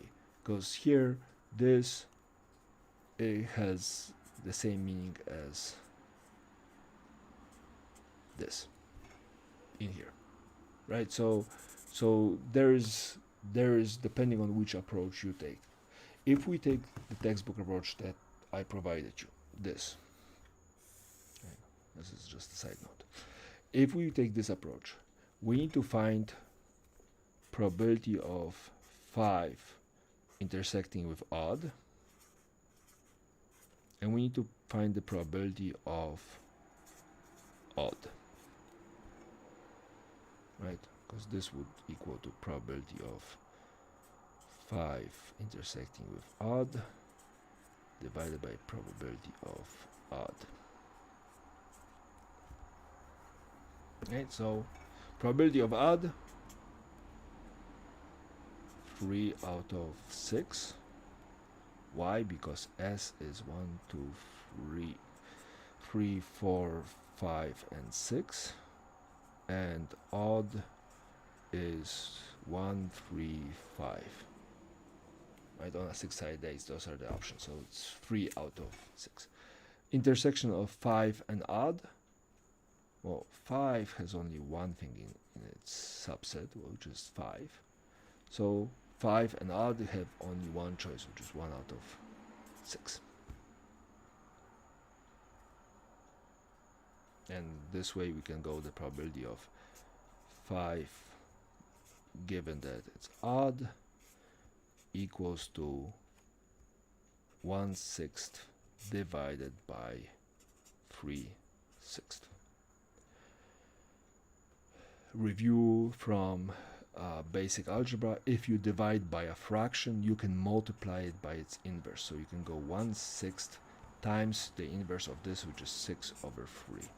So if you divide by a fraction, you can multiply the top by its inverse, and you're going to get the same thing. So that's just division of fractions. If we do this, 6 divided by 6, 1. So this comes out to be 1/3. The other way to do it, which will give you the same result, is to think about this in such a way: 5, given that it's odd happened first. It was first odd, and then we looked at a 5. How many odd things are there in this set? 3. How many 5s are in this set? 1. Right? Odd and 5. So this works great, but for very simple things like this, you can just look at, hey, odd first, 5 second. Let's see how they solved it. he, they made it F, beautiful notation, dum. Oh, they got the same number as I. Yay! All right. And then part B. So that was part A. Let's look at part B. So 20B.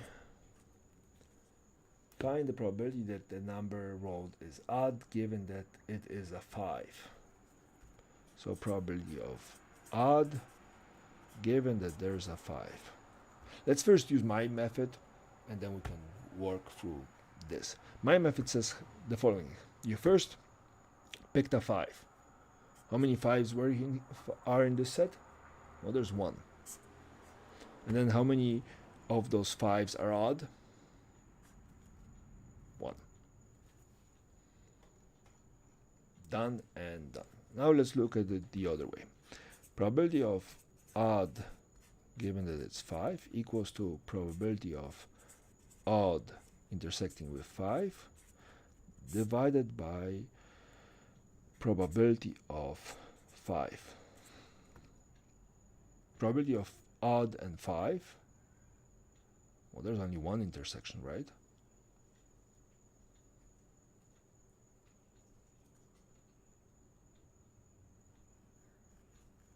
Odd and 5. What's the probability? Well, there's only one choice, right? If we look at 5 and odd, the only thing that they have in common is 5. So the top is 1 out of 6. And what's the bottom? Well, probability of 5. That's 1 out of 6. So this equals 1 over 6 times 6 over 1. So that equals to 1.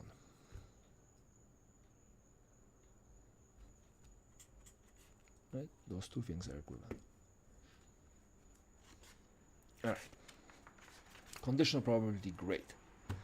And as you can see, odd 5, 5, odd, two different results. If you forget conditional probability, think about it. Divorce given that you cheated given that you're getting a divorce. And let's work with those. Alright, 21. How many examples are there? Next time I'm gonna actually count the examples before I offer to do all of them. Just saying. Alright, there's a beautiful table. In a sample of 901 individuals, so n equals to 902. Under 40 who were or had previously been married, perfect timing, each person was classified according to gender, age at first marriage. The results are summarized in the following two-way table. A teenager when first married. What? Well, in theory, yeah, you could marry at 18 or 17 in some states or something. Okay. In one's 20s, in one's 30s. Alright, so we have some table that looks like this. M, F, total. And then we have E, W, H, and then some total. And 43, 82, 125, 293, 299, 592, 114, 71, 150, 180, 185, 450, 452, and 902.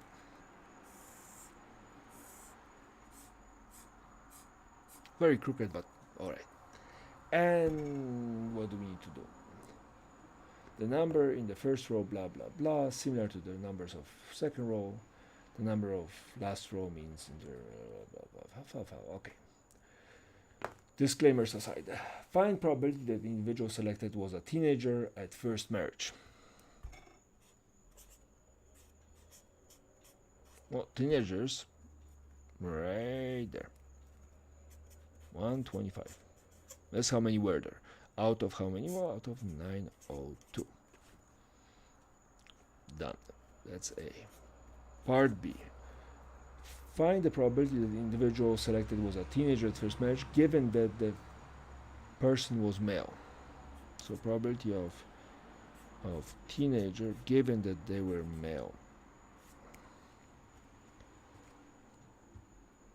Okay. How do we do this?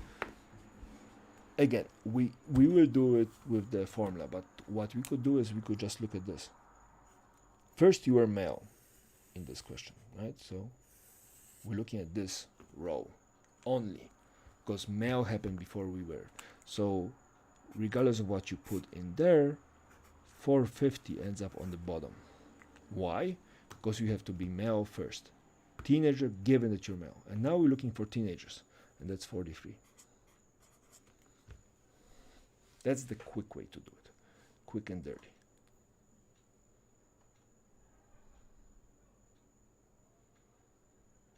Right? Now, can you do it this way? Of course. Right? You would have to do probability of E given that M equals to probability of E intersecting with M divided by probability of M.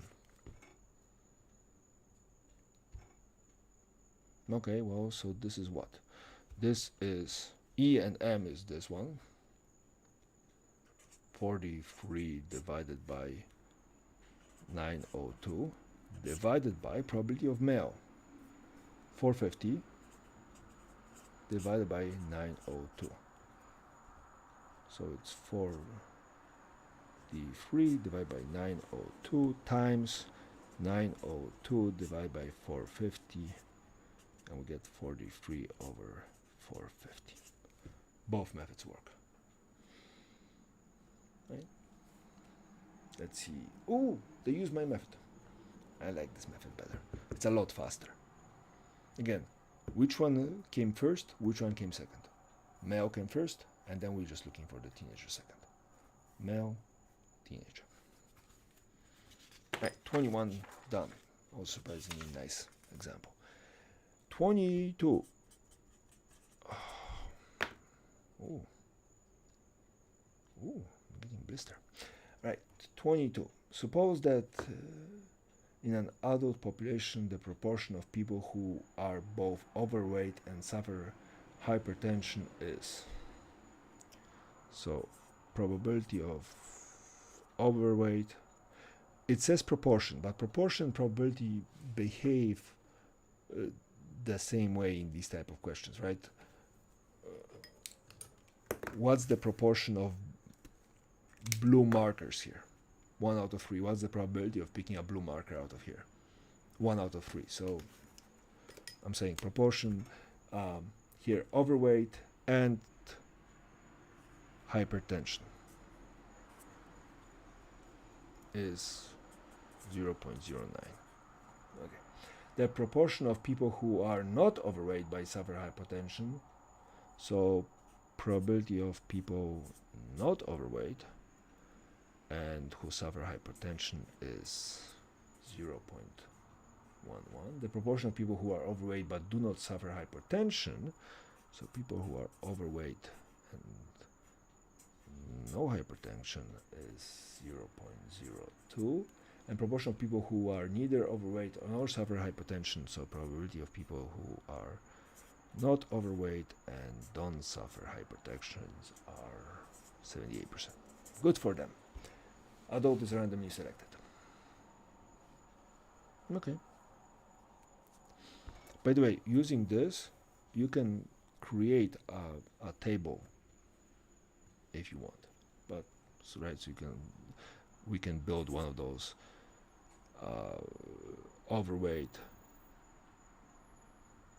and hypertension and build this out using this. Let's not do that.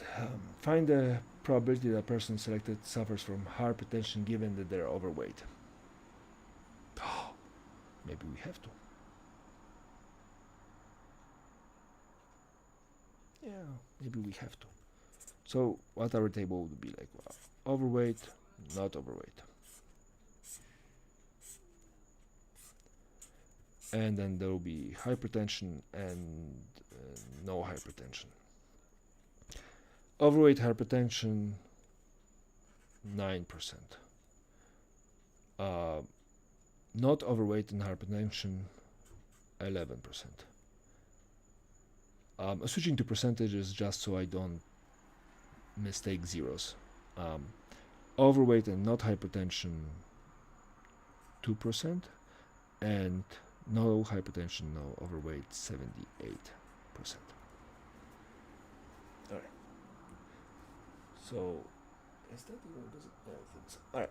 So we have this table, and now we're looking. Find probability that a person suffers.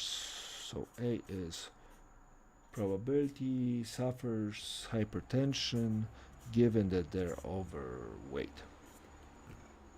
Well, overweight is here, right? So that equals, on the bottom we're gonna have 11%, so 0.11, right? 9 plus 2, 11%. And on top we're gonna have hypertension, which is 9%.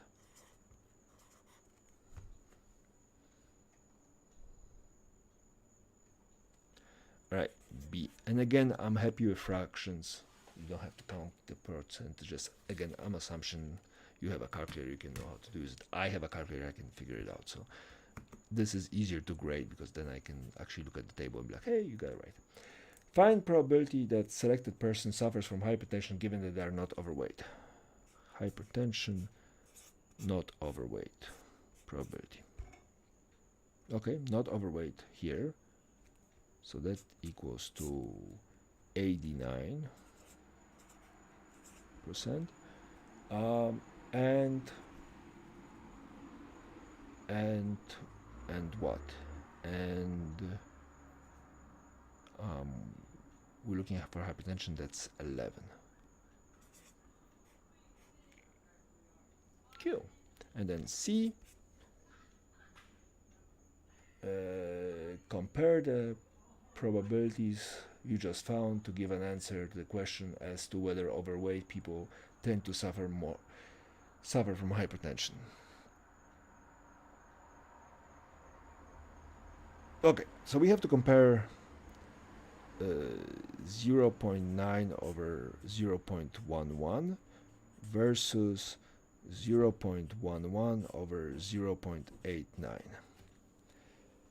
This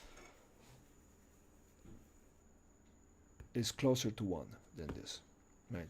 And to be exact, this is about 80%. It's called 80%, rounding. So this is about 80%. This is about 10, 12%, about 12%. I'm estimating here. I will look at the answers later. And we have to compare those two. Well, if you're obese, you have hypertension 80% of the time. If you're not obese, you have hypertension 12% of the time. Which means that if your obesity is obviously changing the chances of you having hypertension, right? Because not being obese gives you a lower probability of picking from this adult population, right? If you pick somebody, we look at them and say, hey, you're obese, which means that you have much higher chances to have hypertension. If we pick somebody from the population and say, hey, you're not obese, the chances of you having hypertension are much lower, right? So this is the description. Now let's see what they did. Oh, they reverted back to the formula. Yep, congratulations.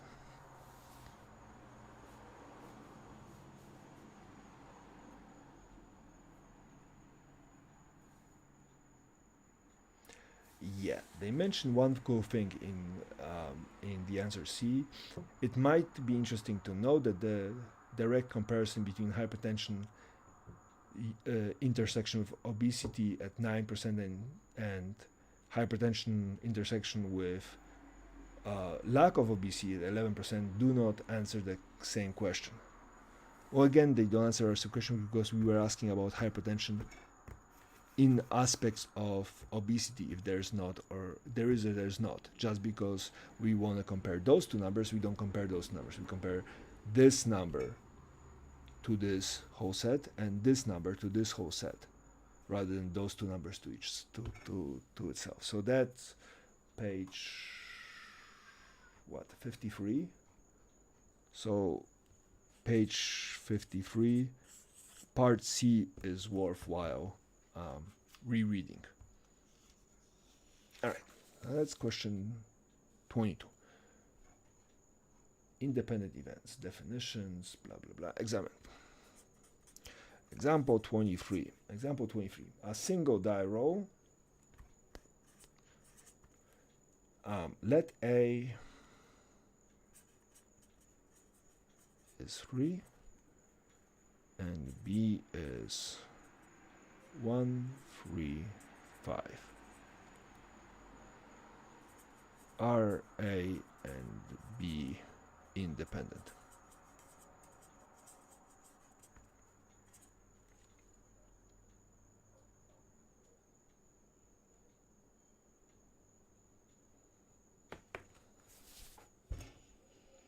What does it mean independent? Independent means the following, means that one is not affecting the other.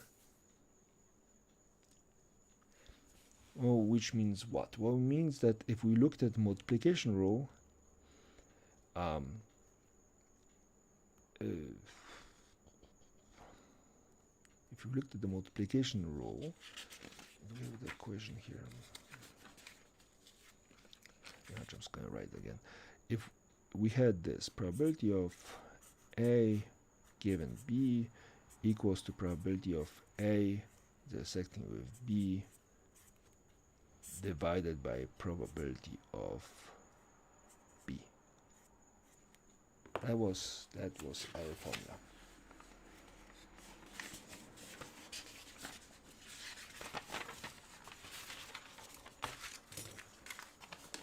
So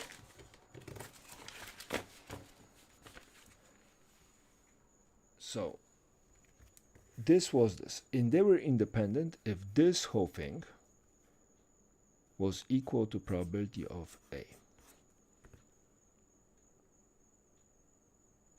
Right. Which means that B is not affecting A.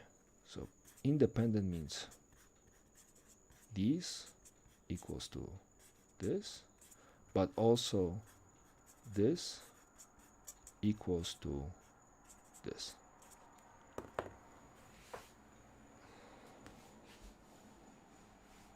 So how do we check it?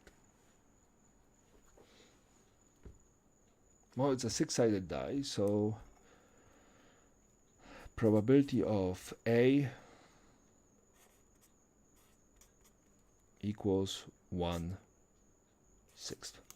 Probability of B equals 3/6. So what's the probability of A given than B? Well, we chose B. So probability of A given than B. We chose B. How many choices are there? 3 out of how many? It's 3 out of 6, right? And now we're picking A out of this. Actually, let's do it this way. Let's make it even simpler. We're picking out B, so we have 3 choices, and A contains only 1 out of those 3 choices. So probability of A given that B is 1/3. But probability of A is 1/6, right? And according to this, right, if they are independent, A and B are not influencing each other, they failed, because those two numbers aren't equal. We can also try it the other way, because regardless of which way we try, we're going to get the same answer. And again, A happened first. How many choices that this gave you? 1. B, how many choices out of B manage in A? 1. There's only one free. So that equals to 1. And again, we're expecting 3 out of 6 versus 1.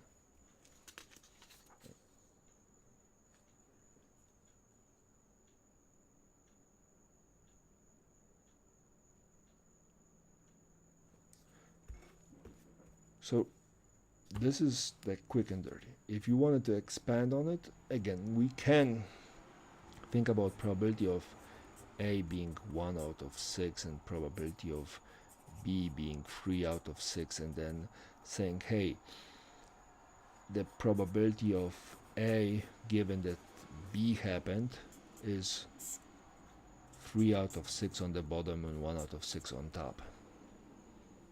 But if you simplify this, this is 1 out of 6 times 6 over 3.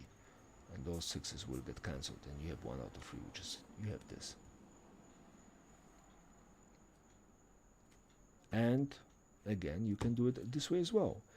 Probability of A, B equals to probability of A, B divided by probability of B. And what is that? Probability of A and B is what? Well, they have only one intersection, that's 3. So that's 1 out of 6. Divided by probability of B, which is 3 out of 6. And again, we get 1 out of 3 of this as well. Right? This is quick and dirty. This is using the formula. This is using the concept. All of them work. This is the safest if you're not comfortable with conditional probability, but if you're okay with conditional probability, I'm happy with either one, and so should your classmates be. Again, neat notation. If you're just going to go like 1 out of 3 and nothing else, not good enough. We're gonna need something, if you do this type of problem, we're gonna need to see something extra. That was 23. 24. Two-way table. Determine that whatever the... Okay. 24 uses the same table we just used. So 24 is using this table, and since I'm lazy, I'm not going to rewrite it. So it's using this table. Determine whether or not the event female and was married as a teenager are independent. So question is female and teenager independent.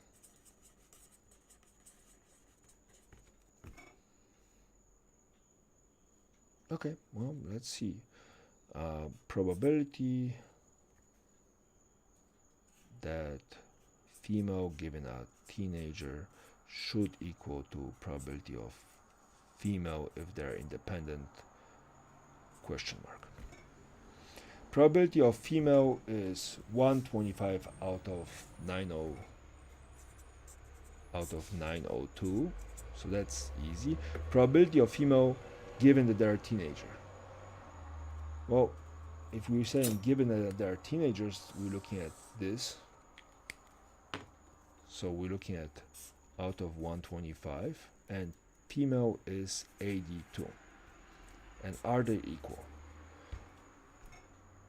If you need a calculator for it, go for it, but 8 out of 12 versus 12 out of 90, or 1 out of 9, and 8 out of 12, those things are not equal. If they're not equal, this and this are dependent.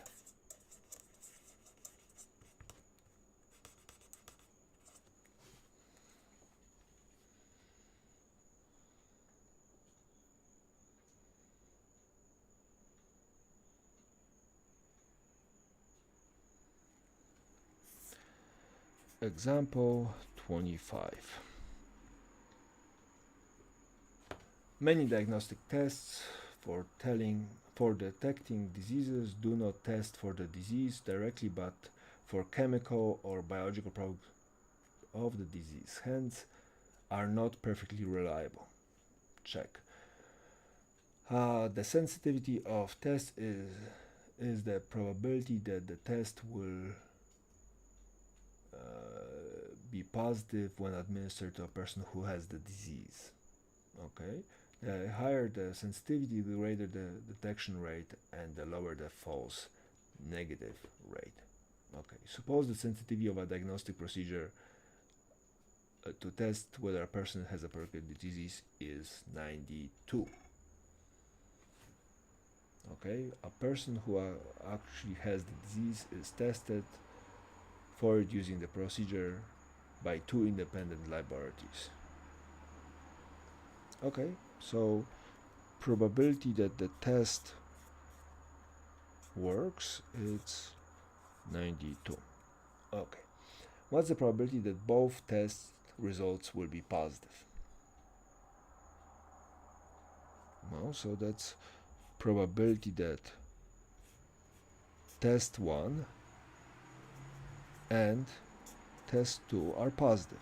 Sorry, not 22, 92. And okay, well, so we're looking at an intersection, which means you're looking for probability of test 1 being positive times probability of test 2 being positive. Alright, so that's 0.92 times 0.92, which is, alright, so that's 0.85, about 0.85.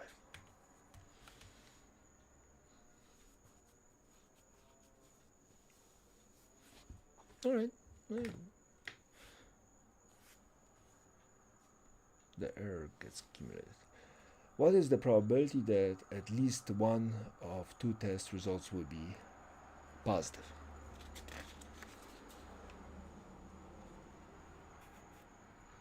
So we're looking for probability that T1 or T2 are positive. So that's probability of T1. Actually, let's do this. Probability of T1 plus probability of T2 minus probability of T1 and T2. By the way, I don't know if you noticed, this is multiplication rule.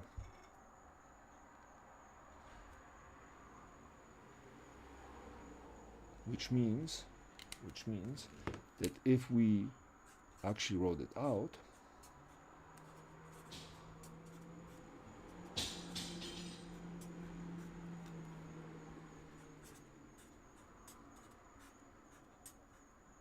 should have been that. Now, why isn't it that? Well, because they are independent, which means that this is equal to just probability of T2, right? This is what independence does to you. This is what we've been checking. If they're independent, we don't care what the test 1 came up with. So that's why we just wrote this out this way. All right, so going back, one or the other. So, well, let's see. Probability of test 1 working is 0.92. Probability of test 2 working 0.92 minus probability of both tests being positive 0.85. So this comes out to be what? 7. So this is 0.99. About, again, because we rounded here.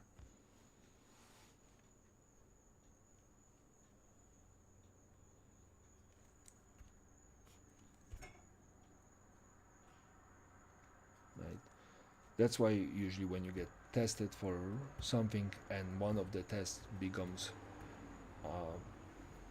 positive, that usually means that you probably have what you've been testing for. Like if it was that every test needs to, you know, happen perfectly, then your probability decreases. Why? Because every test that you do has that 8% error that just kind of gets compounded into the whole thing. All right, 26. How long is this chapter? 26. And I'm still talking to myself. All right.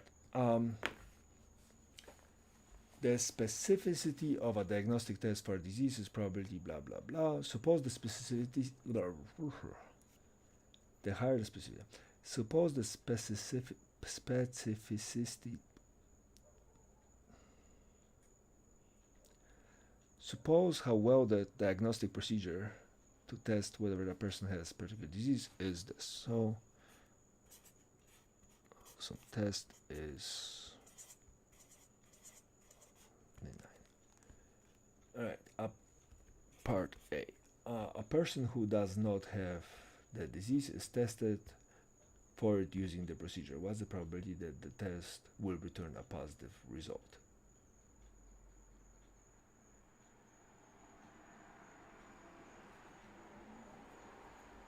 So what we're looking for is when does the test screw up, right?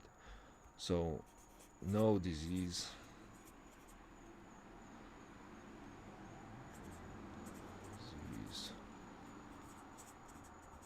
positive test, right? So we're looking for that time when the test screwed up, which is 1 minus probability of the test going right, which is 1 minus 0.89, which equals to 0.11.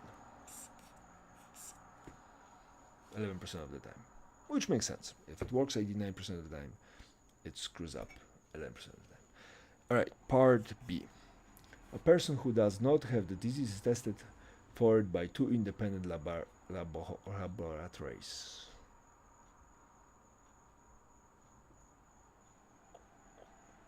So what we're looking for is probability that test 1 gets screwed up and test 2 gets screwed up.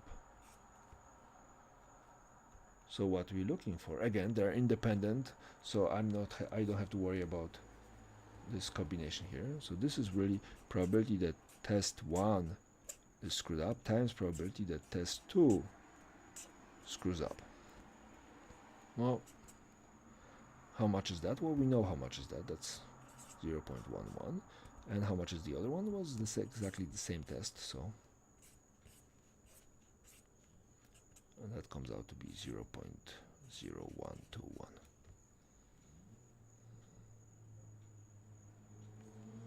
%. It's not bad, even though the test is only 89% accurate. The error rate with 2 independent tests is only 1%. Says something.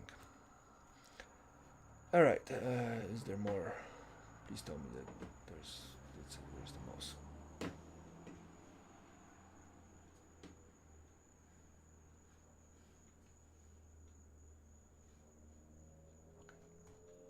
Okay. Apparently there is. Example 27.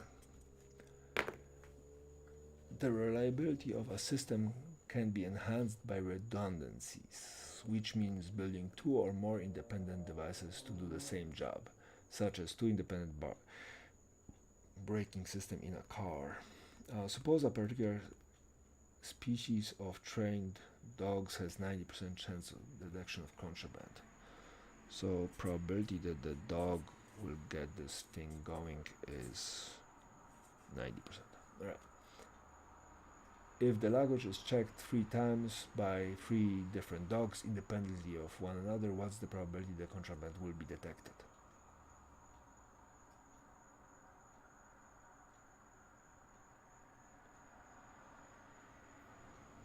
There's 90% chance of detecting contraband on an airplane. If the luggage is checked 3 times, what's the probability that the luggage will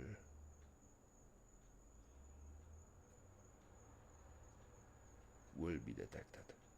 Okay, So what we're looking for is probability that dog 1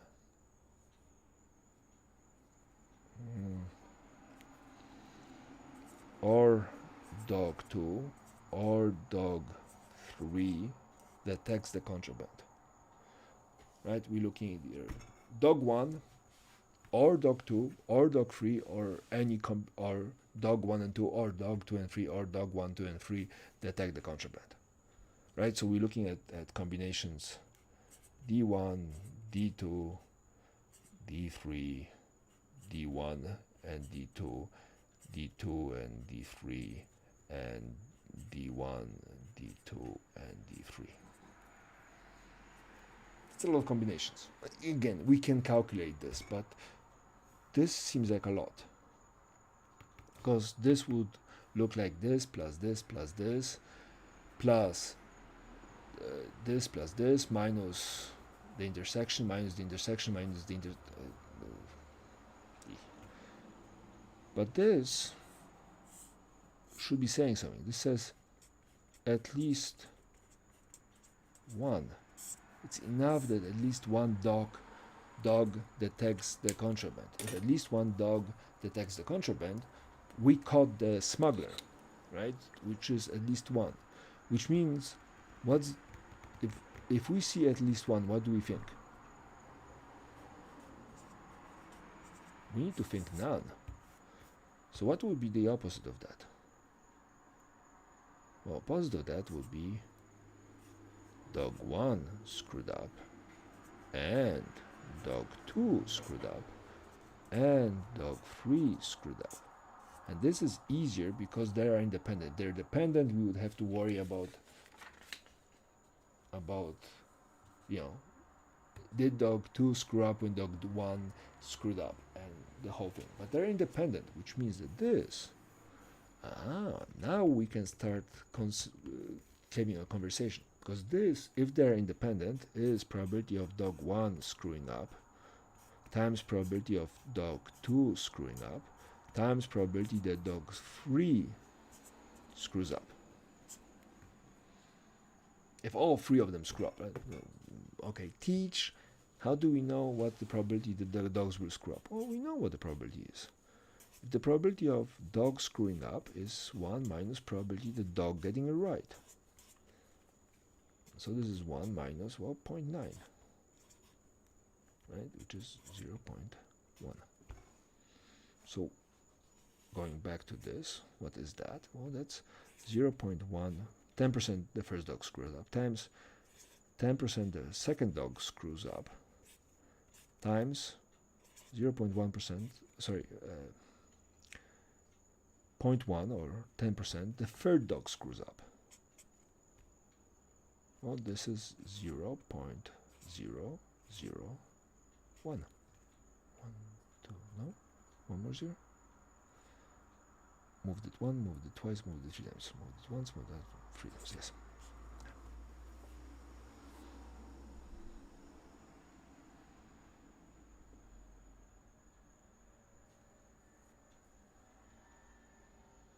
Alright, so the probability that dog 1 screwed up and probability that dog 2 screwed up and dog 3 screwed up is 0.0001.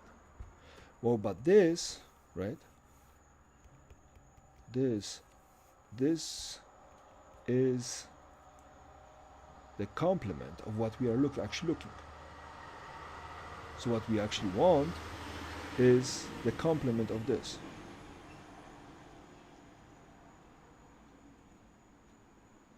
And what's the complement of this? What's the complement of all this? Well, what's the complement of this, right? That's not exactly how you would do it, but we've been here for a while. Let's squint our eyes. What's the complement of this? Well, this is 1 minus 0.0001.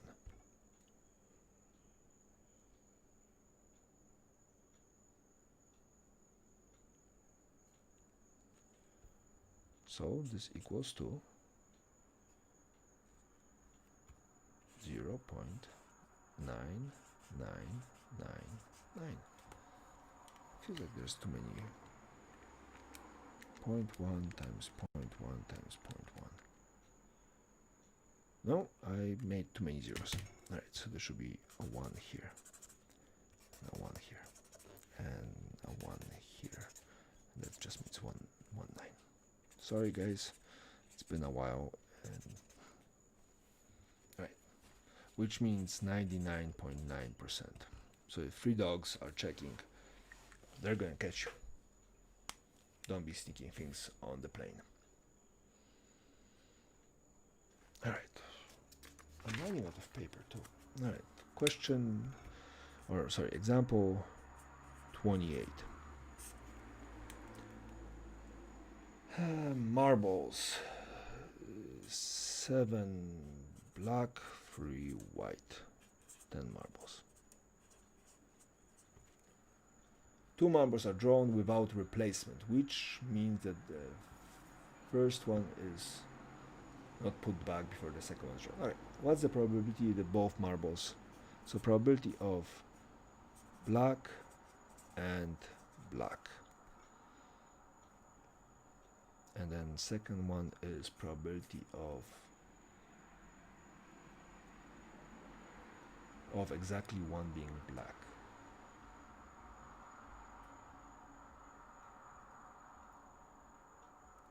So black and white. And the third one is at least one is black. Probability of at least one black. Right, black and black. So to pull the first marble that is black, we need to 7 out of 10. 70% chance we're going to pick the first one. And then what? And then we need to, maybe I should write it out. Probability of this is probability of black times probability of black given then black. Well, we already poured 1 black marble out, so how many marbles that are black are still in the jar? 6. How many marbles are total in the jar? 9, because we pulled 1 marble that is black out of the jar. I have visual aids. For these kind of questions, I have visual aids.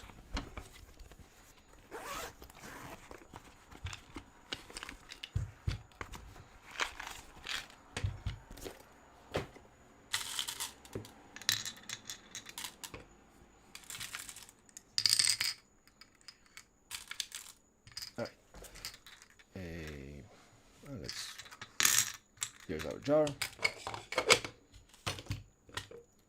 and here's our 7 black marbles, right? So first marble, black, 70% chance, right? 7 out of 10 black. What's the probability of getting another black? Well, there's 6 black left, and there's total of 9 marbles, right? So this one is, that's that. All right, second one is exactly 1 marble is black. So we have 2 options. First marble we pick is white. So either we going to go with first marble is white, and that's 3 out of 10. And the second marble is black, and that's 7 out of 9. Or the other option is we go and pull 1 black one, which is 7 out of 10. And then we pull a white one, and that's 3 out of 9. And if you remember algebra, those two are exactly the same. Alright, and then the last one is at least one is black. So what are the options? Well, we could pour a black one, 7 out of 10, and then pull a second black one, and that's 6 out of 9.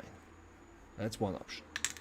We could pour a white one, that's 3 out of 10, and then a black one, and that's 7 out of 9.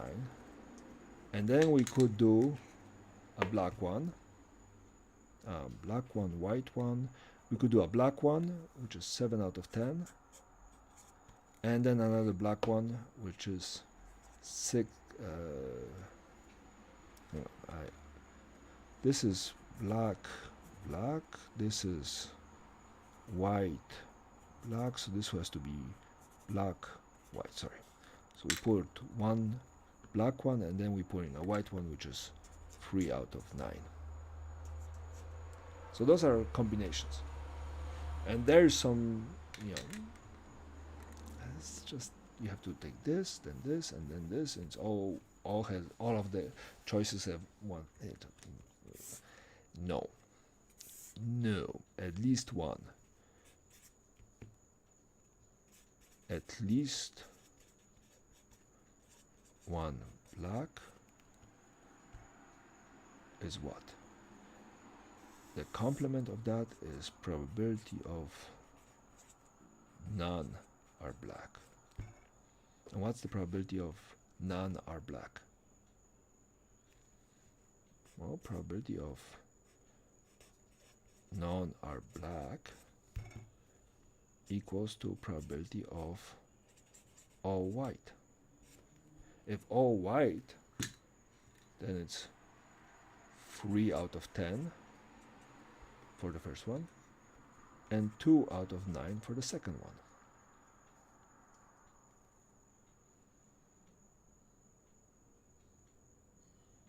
Right? So probability of none are black is 6/90. And that's the complement of that. So we need to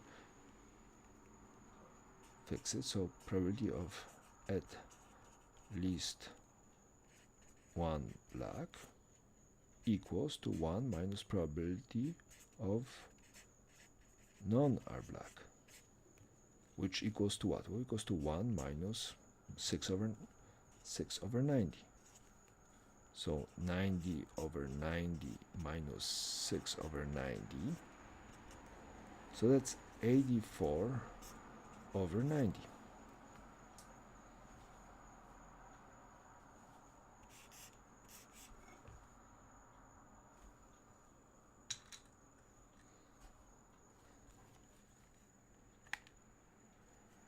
This is 42/90. This is 21/90. This is 21/90. This plus this plus this gives you 63/84/90. But this, if the problem was a bit more complex, this would get a lot bigger. At least one, the complement of that is none, and you go from there.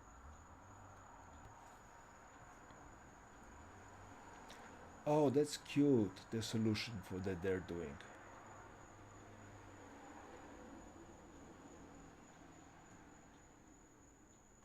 They're actually drawing a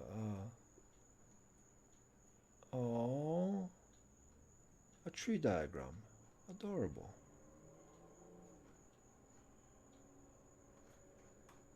And there's a lot of description. Alright, I figured my solution looks a lot more elegant. By the way, for people that are wondering, I use these stones to play a game called Go, or Weiqi. Highly recommended. Supposedly one of the most difficult games humans play, and computers only beat humans in 2016 when they did artificial intelligence, because before that they couldn't hack it. Best humans were still better than the computers. So, really cool game. Will make you very miserable. Alright, that was problem example 28. Let's see if there's more. Are we done? Oh, ladies and gentlemen, after 2.5 hours with change, we is done with all the examples from chapter 3. Alright, I know this was a lot, and I really hope nobody sits through all of it in one sitting, but this is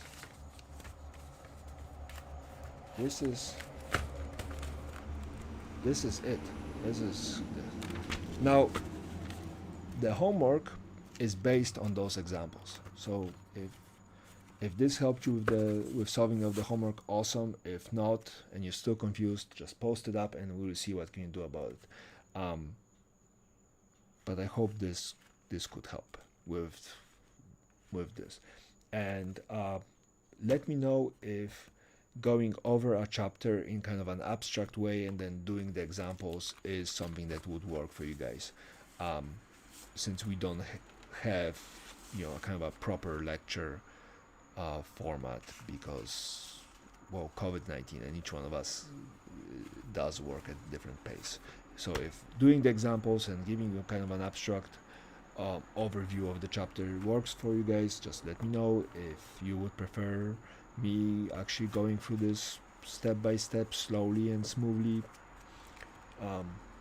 Chapter 4, 4 weeks with change left. Homework 3 is coming up soon. Let's see. I think homework 3 is like due on the 19th or so. So in about 3 days, with a day of grace period. Chapter 2, you guys need to grade that. I think that's open now since we gave everybody a 1 day extension, so that's good.